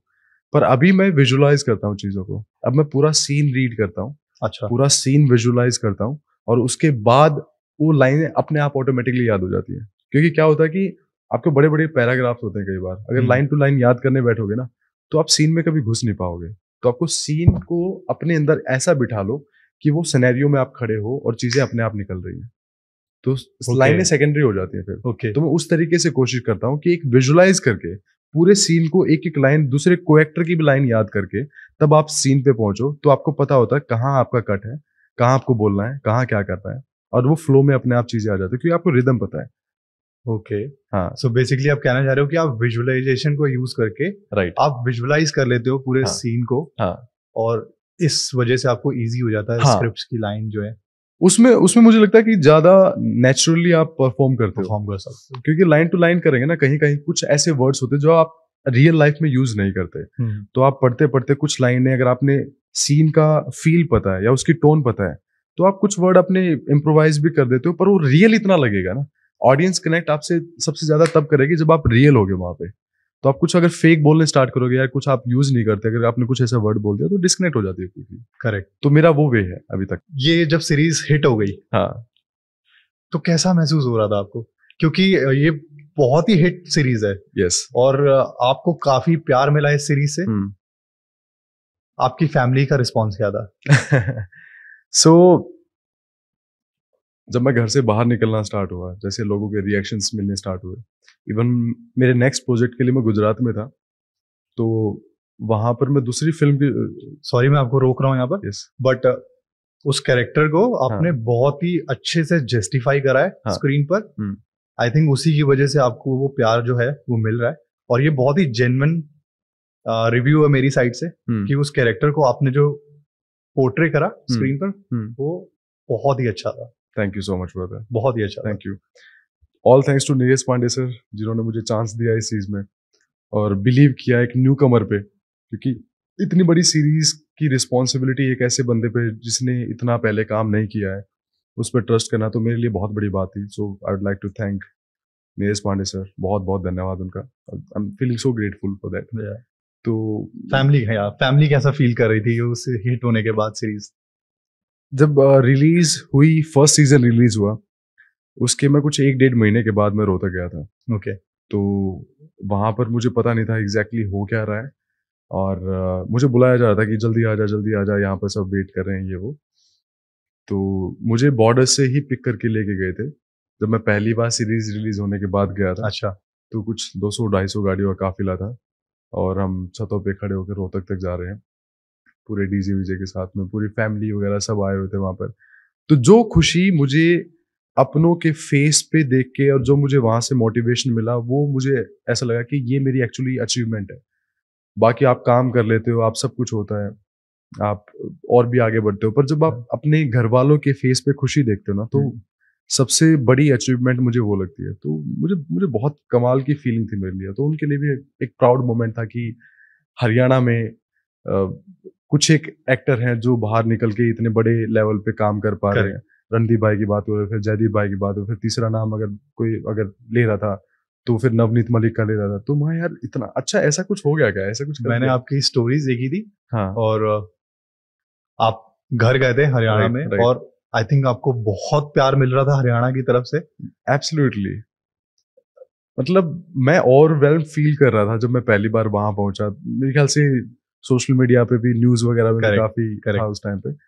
तो बताया ना, जैसे काफिला वगैरह पूरा पिकअप करने आया हुआ है, ऐसा लग रहा था कि ऐसा क्या कर दिया मैंने कि इतना प्यार मिल रहा है। पर लोगों के दिल में जो रिस्पेक्ट थी, जिस तरीके से वो एक अलग नजर से देख रहे थे, वो रिस्पेक्टफुल वे था चीजों को दर्शाने का, वो बहुत ही एक कमाल की चीज थी जो एक्सपीरियंस करने की थी मेरे लिए। और मैं बहुत ही बहुत ही अच्छा फील कर रहा था जब मैं पहली बार होता गया था उस चीज में। भाई हरियाणा से बात हो रही है ना, तो एक बहुत ही इंपॉर्टेंट चीज उठ के आती है आपकी लाइफ से। एक कैरेक्टर पे मैं नजर मारूंगा कि आंख में चोली, हाँ, if I am not wrong, आंख में चोली, राइट? आंख में चोली का जो आपका कैरेक्टर है, बहुत ही इनोसेंट कैरेक्टर है। हाँ। एक्सेंट गुजराती। हाँ। एक हरियाणवी लड़का गुजराती एक्सेंट। आई मीन ये मेरे लिए कुछ समझ से बाहर था कि ये कैरेक्टर को पकड़ने के लिए आपको बहुत मेहनत करनी पड़ी होगी, और हाँ, आपने वो कैरेक्टर को बहुत अच्छे से डिस्प्ले भी करा। उस कैरेक्टर में जाने के लिए वो क्या प्रोसेस था आपके लिए? सी, मेरा कोई भी प्रोजेक्ट देखोगे ना, हाँ, तो जैसे मैंने पहले बताया कि एज ए मॉडल जब मैं काम करता था, उसके बाद एक्टिंग में घुसने के लिए मुझे मेंटली कुछ ब्रेक करना पड़ा था साइकोलॉजिकली, कि अब मैं एज एन एक्टर मैं सोचूंगा जो भी कुछ करूंगा। ओके। तो मैंने अपना थोड़ा वेट भी गेन किया ताकि मैं एक कैरेक्टर फील ला सकूं, एक अलग नवनीत को अलग तरीके से रिप्रेजेंट कर पाऊं। तो वो एक मेरी वर्सटैलिटी को दर्शाता है कहीं ना कहीं। तो मेरे जो भी जितने प्रोजेक्ट आए, आप स्वराज देखो या फिर लव हॉस्टल देखो, उसमें अलग लुक था, अलग तरीके से बात करता था। देन आप स्वराज देखोगे, उसमें मैं फ्रीडम फाइटर बना हुआ था। देन फ्रीलांसर देखो, उसमें बहुत ही नेगेटिव, बहुत ही इवल टाइप का वो मैंने किया। अब मैं जो कर रहा हूँ वो एज ए हीरो कर रहा हूँ, एज ए लीड कर रहा हूँ। उसमें बिल्कुल ही चॉकलेटी बॉय, एक फैमिली, एक बहुत ही पॉजिटिव गाय। करेक्ट। तो जितने भी आप अलग अलग प्रोजेक्ट को देखो ना, उसमें वर्सेटैलिटी बहुत दिखती है, पर उसके लिए ना आपकी मेंटली आपको ब्रेक करना पड़ता है बहुत सारी चीजें, और वो चैलेंजिंग भी बहुत ज्यादा होता है। और एज एन एक्टर वो बहुत एक्साइटिंग भी एक प्रोसेस होता है कि अब मुझे कुछ अलग करने को मिलेगा। सही है। आप सेम चीजें आप रिपीट करते हैं, आप खुद बोर हो जाते हो। राइट। तो मेरे लिए वो उतनी ज्यादा एक्साइटमेंट थी जब उन्होंने मुझे स्टोरी सुनाई कि अब ये प्रोजेक्ट हम ऐसे पोर्ट्रे कर रहे हैं। मगर okay, now this is my time to explore in a different way. अभी तक नेगेटिव लीड कर लिया था, और भी कैरेक्टर कर लिए थे अलग अलग तरीके से। अब as a lead, as a main hero, आप ऑडियंस को कैसे एंटरटेन करते हो? So basically you don't have a fear to play different character, because मैं कुछ ऐसे एक्टर्स को जानता हूं जो कंफर्टेबल नहीं होते दूसरे कैरेक्टर को प्ले करने के लिए। होता है, कई एक्टर अपनी स्किन में कहीं ना कंफर्टेबल इतना फील करने लग जाते हैं कि यार शायद हमें ऑडियंस अलग तरीके से ना एक्सेप्ट करे, एक्सेप्ट नहीं करे। वो ब्रेकेज होता है। हाँ। और शायद मुझे लगता है कि ये एज एन एक्टर आप पर्सपेक्टिव ब्रेक कर सकते हो इनिशियल लेवल पे। तो जितने ज्यादा आप अपने आप को एक्सप्लोर करोगे तो वहां से कुछ कैरेक्टर आपके बहुत स्ट्रांग होंगे, कई जगह शायद आपको इतना पसंद ना भी किया जाए, पर जिनको नहीं पसंद कर रहे उस पर आपको काम करने का मौका, टाइम मिलता है, राइट। जो आपके स्ट्रांग है उनको आप और ज्यादा स्ट्रांग बना सकते हो, जो नहीं है उन पे और ज्यादा काम करके आप लेके आ सकते हो। बट एटलीस्ट आपको पता होता है कि आपके लिए क्या काम कर रहा है और क्या नहीं कर रहा है, और जब तक एक्सप्लोर नहीं करोगे तो आपको पता कैसे चलेगा। राइट भाई, अब मैं जानना चाहता हूँ कि बहुत सी ऑडियंस ना ये सोचती है कि एक्टर की लाइफ या मॉडल की लाइफ बहुत ग्लैमरस होती है, कई हद तक होती है, but at the same time I personally feel हमारे जर्नी में एक ऐसा भी फेज आता है जब हम बहुत डिप्रेस हो जाते हैं, मे बी काम ना मिलने की वजह से, क्योंकि हम उस प्रोसेस के अंदर होते हैं जहां हम ग्रो कर रहे होते हैं। काम ना मिलने की वजह से, या वो राइट कैरेक्टर या फिर वो राइट चीज ना मिलने की वजह से, इवन आप जानते हो कि मेरी कैपेबिलिटी क्या है, और आपको वो चीजें नहीं मिल रही होती है उस टाइम पर, क्या आप डिप्रेशन में जाते हो या उस एंजाइटी को फील करते हो, या आप कभी रोए हो उन चीजों को लेकर? Very very important question. I think for me, मुझे ऐसा, मैंने जैसे पहले भी मेंशन किया कि मुझे कभी स्ट्रगल फील नहीं होता। मैं अगर यहाँ पर मेहनत भी कर रहा हूँ या रोज के रिजेक्शन फील कर रहा हूँ, तो मैं अगले दिन उठ के मैं एक बहुत ही फ्रेश माइंड से उठता हूँ। मैं रात को सोने से पहले ही मेरे माइंड में कुछ ऐसी चीजें, अगर नेगेटिविटी दिन की कुछ आ भी गई जो बहुत ही नॉर्मल है, उसको हवा मत बनाओ कि यार पता नहीं क्या हो गया, या रिजेक्ट हो गया, अब तो दुनिया खत्म हो गई, या डिप्रेशन में जाने लगे। सुबह उठो, फ्रेश स्टार्ट करो। आज क्या नया प्रोसेस कर सकते हैं, आज नई क्या चीजें क्रैक कर सकते हैं जो आपके फ्यूचर या गोल्स को अचीव करने में आपके काम आए, आप दोबारा से स्टार्ट कर सकते हो। इवन मेरे लिए जब मैंने स्टार्ट किया था तो ऑब्वियसली स्टार्टिंग में तो बहुत रिजेक्शंस होते हैं, आज भी होते हैं, वो लाइफ लॉन्ग है, वो चलता रहेगा। बट मेरे लिए कुछ ऐसे स्ट्रॉन्ग पॉइंट आ गए थे जो मैंने लाइफ से सीखे थे। जैसे मुझे कुछ चाहिए होता था, मैं बैठ के सिर्फ ऊपर चिपका देता था चीजों को। कि मुझे, मेरा ये गोल है, मुझे टॉप मॉडल बनना है, तो मैं टॉप जितने भी इंटरनेशनल मॉडल है उनकी पिक्चर लगा दी, एक्टर्स है उनकी पिक्चर लगा दी। मुझे पैसा कितना कमाना है पर मंथ में, मैंने उसका एक नोट लिया, उस पर लिखा, तो वो मैंने चिपका दिया। मैं रोज उठ के सिर्फ देखता था, सिर्फ उठता देखता, और पूरा दिन मैं उन चीजों के अराउंड दिमाग में चीजें रहती।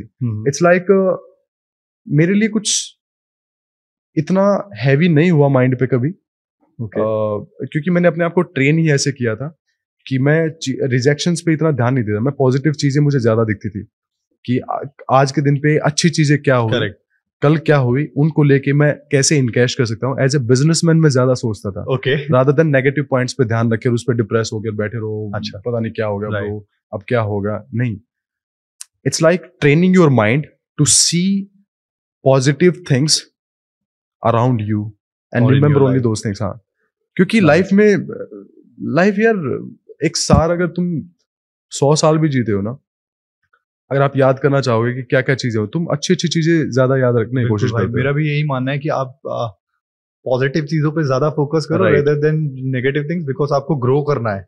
तो आप पॉजिटिव चीजों पे जब देखने लग जाओगे ना, तो नेक्स्ट डे जब भी उठोगे, आपके गोल्स लिखे हुए हैं, आपको अपने ऊपर जिन चीजों पे काम करना है, आप दोबारा फ्रेश स्टार्ट करते हो। ठीक है, कल मेरी ये प्रॉब्लम हुई उस चीज में, अब दोबारा से मैं इन चीजों को कैसे ग्रो करता हूँ, एक एक स्टेप आप चढ़ते हो। आप डेली, इट्स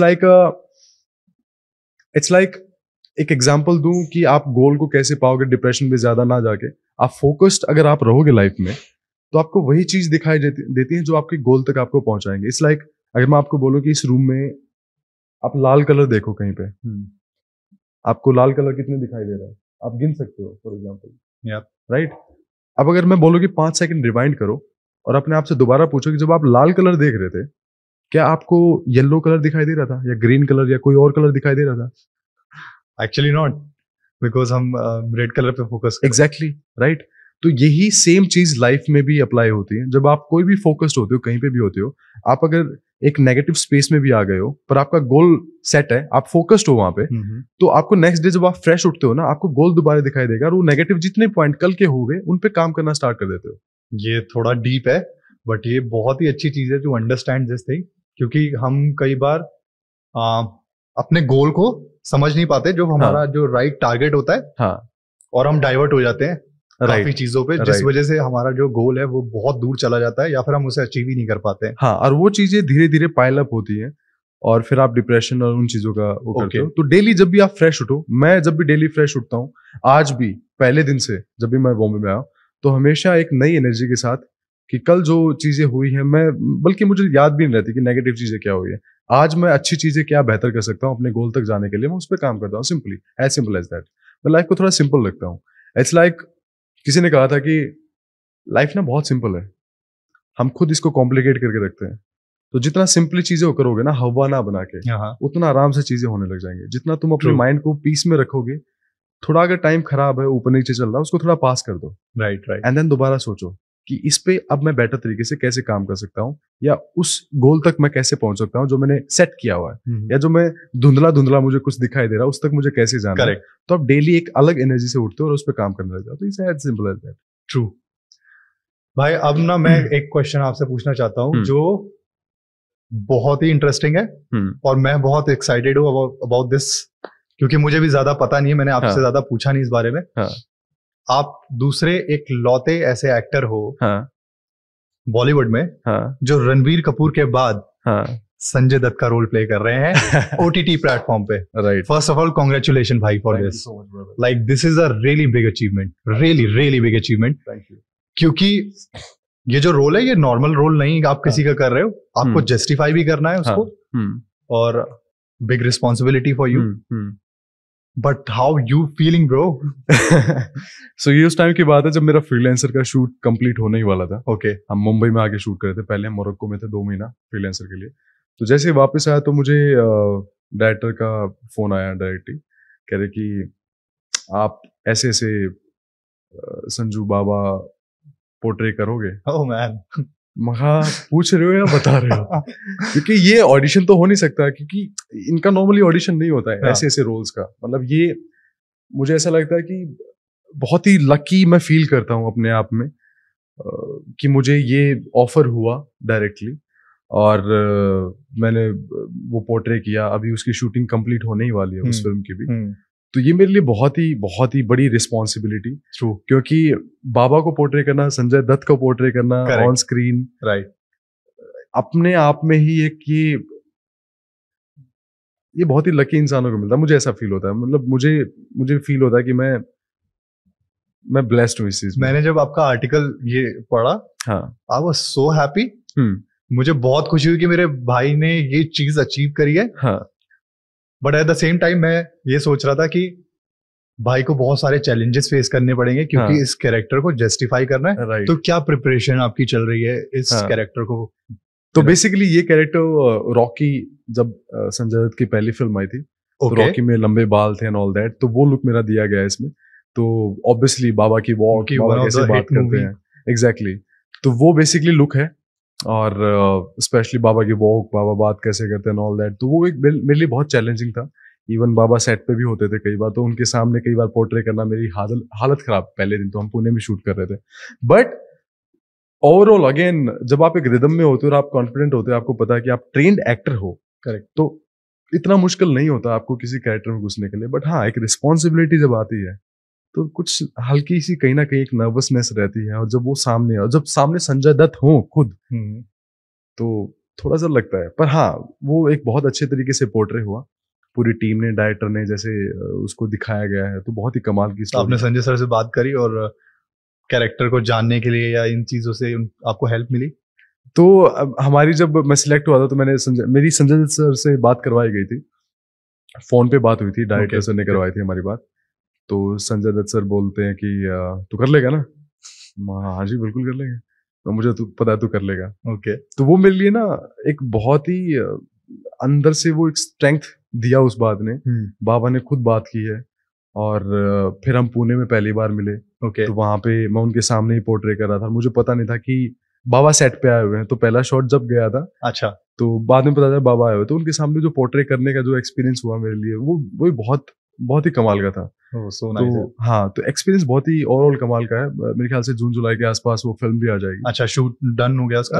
मार्च के एंड में कुछ चंक है लास्ट का, तो अच्छा, मार्च के फर्स्ट वीक में सॉरी हो जाएगा उसका कंप्लीट। कांग्रेचुलेशन भाई इसके लिए। Thank you very much. मैं सुपर एक्साइटेड हूँ इस कैरेक्टर को देखने के लिए, सुपर एक्साइटेड। इवन मेरे घर वाले इवन हर तीसरे दिन फोन करते, वो हो गया शूट कंप्लीट, हो गया बाबा सिंह और आपका एक कैरेक्टर और है जो अभी आने वाला है शायद अपकमिंग प्रोजेक्ट में से एक, स्वराज।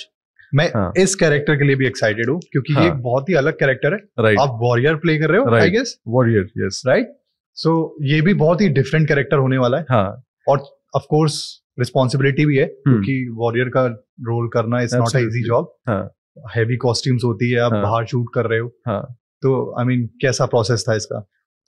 ये कैरेक्टर जो है वो एक फ्रीडम फाइटर के ऊपर है, जिनका नाम है जगबंधु बख्शी।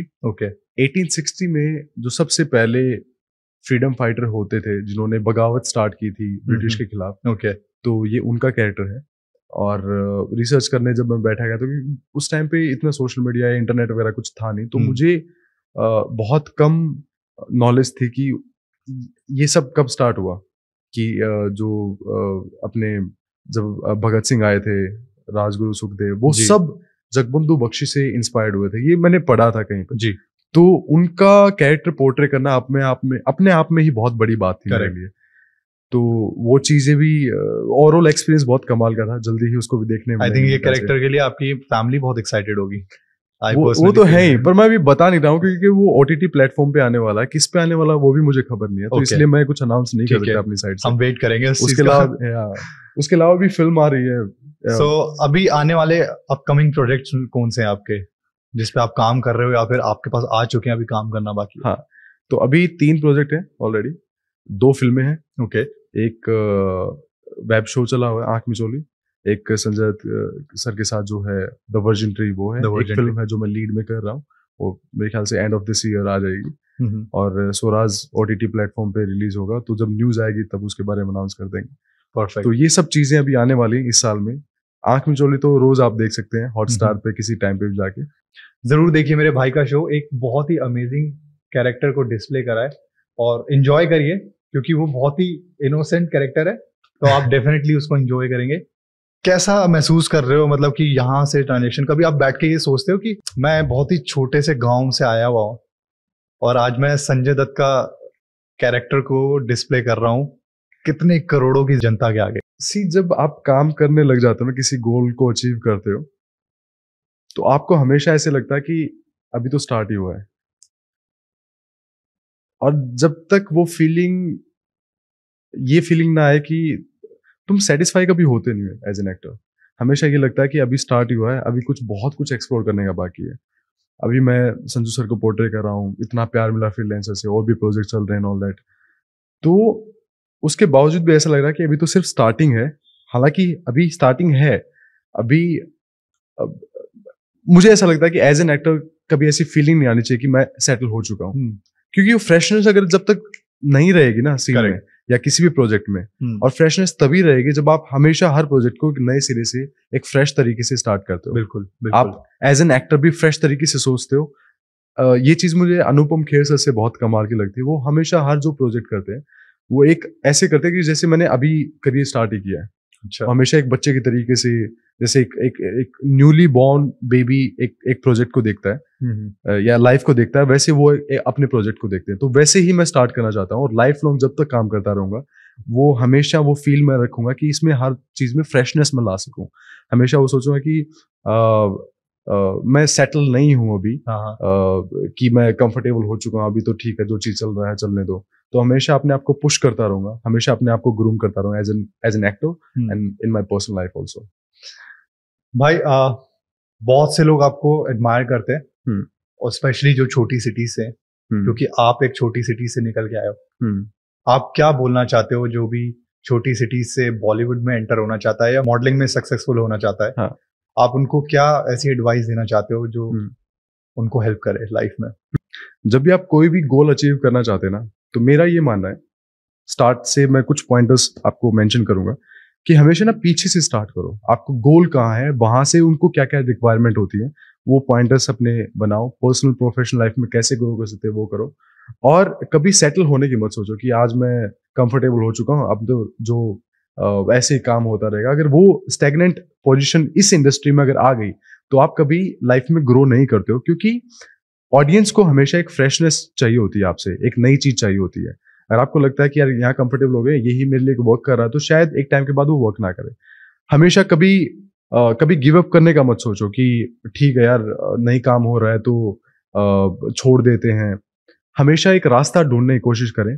कभी मत सोचो कि डिप्रेशन आ रहा है, नेक्स्ट मॉर्निंग उठो, एक फ्रेशनेस के साथ में उठो और अपने सिर्फ फोकस करो। रोज जो करना है वो कंसिस्टेंसी के साथ करो। It's not a hard and fast rule. आपको एक कंसिस्टेंसी के साथ में कुछ एक पॉइंटर्स होते हैं, वो आप डेली आप अचीव करते जाओ और एक टाइम पे आपको सक्सेस मिल जाएगी। आपको खुद नहीं पता होगा आप कहाँ से कहाँ पहुंच चुके हो। आज मैं गांव से अगर यहाँ पर बैठा हूँ, मुझे कुछ अलग ज्यादा ऐसा कुछ फील नहीं होता, पता नहीं क्या कर लिया, बट हाँ ये बाहर वाले लोग देख पाएंगे आप क्या अचीव कर सकते हो, क्या अचीव कर पाए हो। हमेशा आपको हमेशा यही लगेगा कि आपने अभी शुरुआत की है, वो तो चलता रहेगा लाइफ टाइम, बट आप कंसिस्टेंसी के साथ में एक एक स्टेप लेके, ज्यादा लंबी छलांग मारने, शॉर्टकट ढूंढने की कोशिश ना करें। जितने भी कंसिस्टेंसी के साथ में जो भी आप डेली रूटीन बना के या जो भी आप करना चाहते हो वो कंसिस्टेंसी के साथ करें, एक टाइम पे गोल मिल जाए। कुछ ऐसा इतना हार्ड नहीं है लाइफ, इतना मतलब मुझे ऐसा लगता है कि जो मांगता है ना उसको मिलता है। अगर अंबानी सर या किसी के पास भी जो भी कुछ है, जो भी बड़े लोग आज हुए हैं, उन्होंने मांगा है तो मिला है। तो पहले सबसे पहले मांगो और उन पे काम करो, चीजें मिल जाएंगे, बट नेवर गिव अप। भाई एक क्वेश्चन जो मेरे पास सबसे ज्यादा पूछा जाता है, हाँ।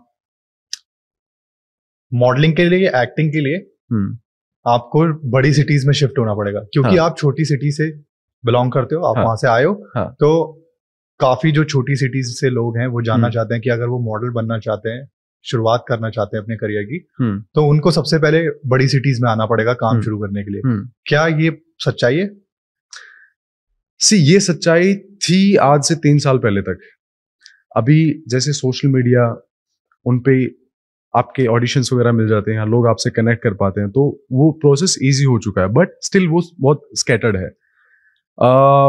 आज के दिन पे अगर आपके कांटेक्ट हैं, अगर आप रीच कर पा रहे हो सोशल मीडिया कहीं के भी किसी भी माध्यम से, तो आपको काम मिल जाता है। आप फ्लाई करते हो, काम करते हो, वापस आप अपने घर पे आ सकते हो। आज के दिन पे जरूरी नहीं है कि आपको बड़ी सिटी में ही रहना जरूरी है तो ही काम मिलेगा।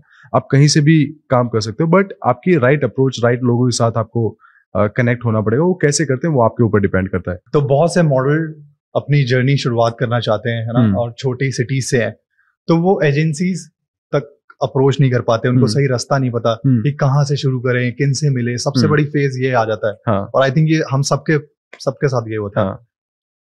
तो आपसे जो मेरा डिस्कशन हुआ था कि आप एक ऐप पे काम कर रहे हो और लॉन्च होने वाली है बहुत ही जल्दी, तो मैं आप लोगों को बता दूं कि भाई एक ऐसी ऐप लाने वाला है जो मॉडल को, एक्टर को, कोऑर्डिनेटर्स को, डिजाइनर्स को, मॉडलिंग एजेंसीज को, जो भी इस इंडस्ट्री में, इस एंटरटेनमेंट इंडस्ट्री में काम करते हैं, वो सबको कनेक्ट कर देगी। और इनका बेनिफिट क्या होगा? एक एक्टर, एक मॉडल कास्टिंग से डायरेक्ट कनेक्ट हो सकता है। भाई बताएंगे इसके बारे में। तो इतने साल होने के बावजूद मुझे ऐसा फील होता है कि मैं सारे कास्टिंग डायरेक्टर जितने भी कांटेक्ट में होते हैं, वो भी एक टाइम के बाद रीच आउट करना कम हो जाता है, क्योंकि इतने सारे लोग हैं, कैसे आप सबको हैंडल करोगे। तो मुझे एक बहुत ही बड़ी प्रॉब्लम फेस हुई इस इंडस्ट्री में इतना काम करने के बाद। मुझे ऐसा लगता है कि एक ऐसा प्लेटफॉर्म होना चाहिए जहां पर लोग इजीली रीच आउट हो सके, जहां पर वो पहुंचना चाहते हैं। फॉर एग्जांपल कास्टिंग डायरेक्टर अगर आर्टिस्ट तक पहुंचना चाहते हैं या आर्टिस्ट कास्टिंग डायरेक्टर तक पहुंचना चाहते हैं, दोनों के लिए बहुत स्ट्रगल है एक दूसरे तक पहुंचना, राइट। कौन कहाँ पे बैठता है, कहाँ पे किसके कॉन्टेक्ट नंबर वगैरह। करेक्ट। फॉर एग्जाम्पल मुझे एक बंदा मिला था जहां से मुझे आइडिया आया था। एक चाबी वाला था एक भाई, तो वो बोला कि भाई आप क्या करते हो? मैं यार एक्टिंग मॉडलिंग करता हूँ। कह रहे कि मुझे बताओ ना, कहीं ऑडिशंस होते हैं क्या? मगर आप अंधेरी में बैठे हो और मोस्टली ऑडिशंस आसपास ही होते हैं आपके, आप इंडिया के हब में हो। तो इसका मतलब ये है कि लोगों को पता ही नहीं है या रीच आउट ही नहीं कर पाते हैं, या लोग एंटरटेन नहीं करते हैं, या ये तो मैं मुंबई सिटी की बात कर रहा हूँ। जो मुंबई के बाहर रहते हैं, छोटे गांव में रहते हैं, जो टैलेंटेड हैं, उनका क्या? वो तो कभी बॉम्बे रीच आउट कर ही नहीं पाएंगे। तो उनके लिए हमने एक ऐप पे काम करना स्टार्ट किया आज से 2 साल पहले, ऑलमोस्ट 2 साल हो चुके हैं, अब फाइनली वो लॉन्च होने वाली है। उसका नाम है स्टारनेक्स, जिसमें आर्टिस्ट लोग कास्टिंग डायरेक्टर या रिक्रूटर जितने भी होंगे सबसे कनेक्ट करेंगे, वो ऑडिशंस वहाँ पे अप्लाई करेंगे और जो उस कैटेगरी में आएगा उनको वो ऑडिशंस दिखाई देंगे और वो वहीं से डायरेक्ट अप्लाई कर सकते हैं। आपकी प्रोफाइल बनती है, पूरी प्रोफाइल, IMDb भी उसमें लिंक्ड होता है, आपकी पूरी हिस्ट्री उस पर होती है, आपकी पिक्चर्स होती है, पोलराइड्स होते हैं, ना कि सिर्फ मॉडल, एक्टर, म्यूजिशियन, सब हर कोई जितने भी आर्टिस्ट लेवल पे काम कर रहे हैं या रिक्रूटर साइड है, सब उस पर होने वाले हैं। ये सिर्फ ऑडिशन तक लिमिटेड नहीं है, इस पे मास्टर क्लासेस भी होने वाले हैं। जितने भी टॉप टीचर्स हैं, फॉर एग्जाम्पल जो अफोर्ड नहीं कर सकते मास ऑडियंस जो है हमारी, क्योंकि बहुत पैसे लगते हैं, acting it's not a easy job, आपके बहुत पैसे लगते हैं सीखने में, बहुत सारी वर्कशॉप करनी पड़ती है अलग अलग जगह जाके, तो उतना मास ऑडियंस के लिए पॉसिबल नहीं है अफोर्ड करना। बट उनकी सेम एजुकेशन को हम डिजिटली लेके आ रहे हैं टॉप टीचर्स के साथ में, बहुत ही ब्यूटीफुली हम उसको शूट करेंगे, जैसे एक फिल्म होती है प्रॉपर तरीके से, क्योंकि आपको एंड टू एंड सब कुछ समझ में आए एग्जाम्पल के साथ में। तो वैसे मास्टर क्लासेस आएंगी, ऑडिशंस होंगे और भी बहुत सारी चीजें होंगी, पर यहाँ से हम स्टार्ट कर रहे हैं ताकि इस इंडस्ट्री को जो भी आर्टिस्ट चाहिए वो बॉम्बे में होने की जरूरत नहीं है या बड़ी सिटी में होने की जरूरत नहीं है। आप गांव से बैठ के भी ऐप के थ्रू आप अप्लाई कर सकते हैं ऑडिशंस, आप वहीं से क्लासेस ले सकते हैं, अपने आप को ग्रूम करोगे और आप एक राइट टाइम पे राइट लोगों के साथ और राइट प्लेस पे पहुंच सकते हैं।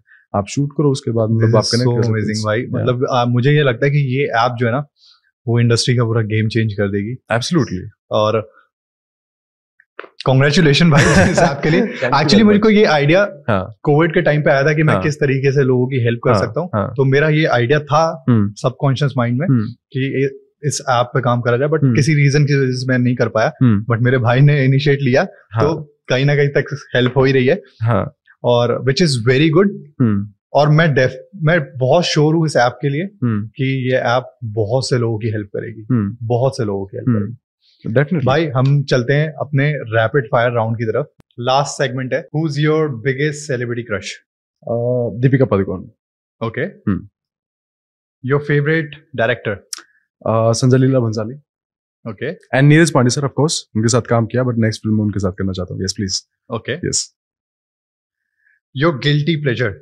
समोसा। समोसा हो जाता है एक्चुअली, है ना? हाँ यार, कुछ तो है उसमें जो खींचता रहता है बीच बीच में, ज्यादा रहता हूँ मैं। Okay. Advice you would give to your 18 years old self? I think get more education, travel more, and understand the perspective around the world. Your best modeling memory? The Raymond shoot. Right? Yeah. So I was super excited यार। मैं वहां गया था, मतलब I told you ना, podcast में हमने बात की उसके बारे में। That was a great moment for me कि मैं वहां रेमंड की कैंपेन के शूट में खड़ा हुआ था। Amazing memory, yes. A role or a character that you love to play on screen? Maybe Khilji I would like to explore next. Okay. Yeah. But why? इसलिए क्योंकि बहुत सारी लेयर है उसमें। Okay. और बहुत पावरफुल कैरेक्टर है। True. तो मैं अपनी बाउंड्री क्रॉस करके डिफरेंट कैरेक्टर जैसे पोर्ट्रेट करना चाहता हूँ। नेक्स्ट शायद मैं ऐसा कैरेक्टर पोर्ट्रेट करूँ जहाँ पर लेयर हो और ज्यादा, और जिसमें मुझे और ज्यादा डिफिकल्टी हो, और मेंटली मैं वहां तक पहुंच पाऊँ। Okay. Yes. Next question, what's compliment do people give you the most? I am very humble, I am very hard working. पता नहीं हूँ कि नहीं हूँ, but people they love my work. Recently film as an actor they are really appreciating me कि जिस तरीके से काम कर रहा हूँ, क्योंकि एज एन एक्टर जब मैं काम करता था मुझे नहीं पता था मैं किस तरीके से क्या कर रहा हूँ, सही कर रहा हूँ कि नहीं कर रहा हूँ, ऑडियंस को पसंद आएगा नहीं आएगा, बट या they really appreciate the performance in freelancer और जो भी प्रोजेक्ट कर रहे हैं। सो या, यस। Okay, that's all. या, दैट्स इट। ग्रेट। सो भाई अब मेरे को जो भी व्यूअर्स आपको देख रहे हैं या जो भी एस्पायरिंग मॉडल और एक्टर देख रहे हैं, उनको क्या 3 ऐसी टिप्स देना चाहोगे आप जो लाइफ में जिस वजह से वो ग्रो कर सके? पहली चीज कि लाइफ में इतना एक्सप्लोर करो कि एटलीस्ट आपको पता चल जाए कि आपके लिए सही क्या चीज है और आप कहाँ ज्यादा इंटरेस्ट ले रहे हो। Okay. उसमें ज्यादा एक्सप्लोर करोगे तो शायद आपका गोल जल्दी आप लाइफ में सक्सेसफुल हो पाओ। सेकेंड चीज, never give up. Third, try to listen to your intuitions, क्योंकि वो आपको राइट गाइड करते हैं आपकी लाइफ में जहां आप जाना चाहते हो। सो या, परफेक्ट। सो ये था हमारा पॉडकास्ट आज का। सो इस पॉडकास्ट के थ्रू आपको डेफिनेटली बहुत चीजें सीखने को मिली है, और इनकी लाइफ की जर्नी से आप बहुत कुछ सीखोगे। इन चीज़ों को नोट डाउन प्लीज कर लीजिए और ये जो पॉइंट्स हैं आपको डेफिनेटली आगे बढ़ने में हेल्प करेंगे। So stay tuned with this podcast और इस चैनल को सब्सक्राइब कर लेना ताकि आपको आने वाले जितने भी पॉडकास्ट है उनकी नोटिफिकेशन मिलती रहे। Stay tuned with us, the runway show with Auchitya. Thank you so much. Thank you, brother.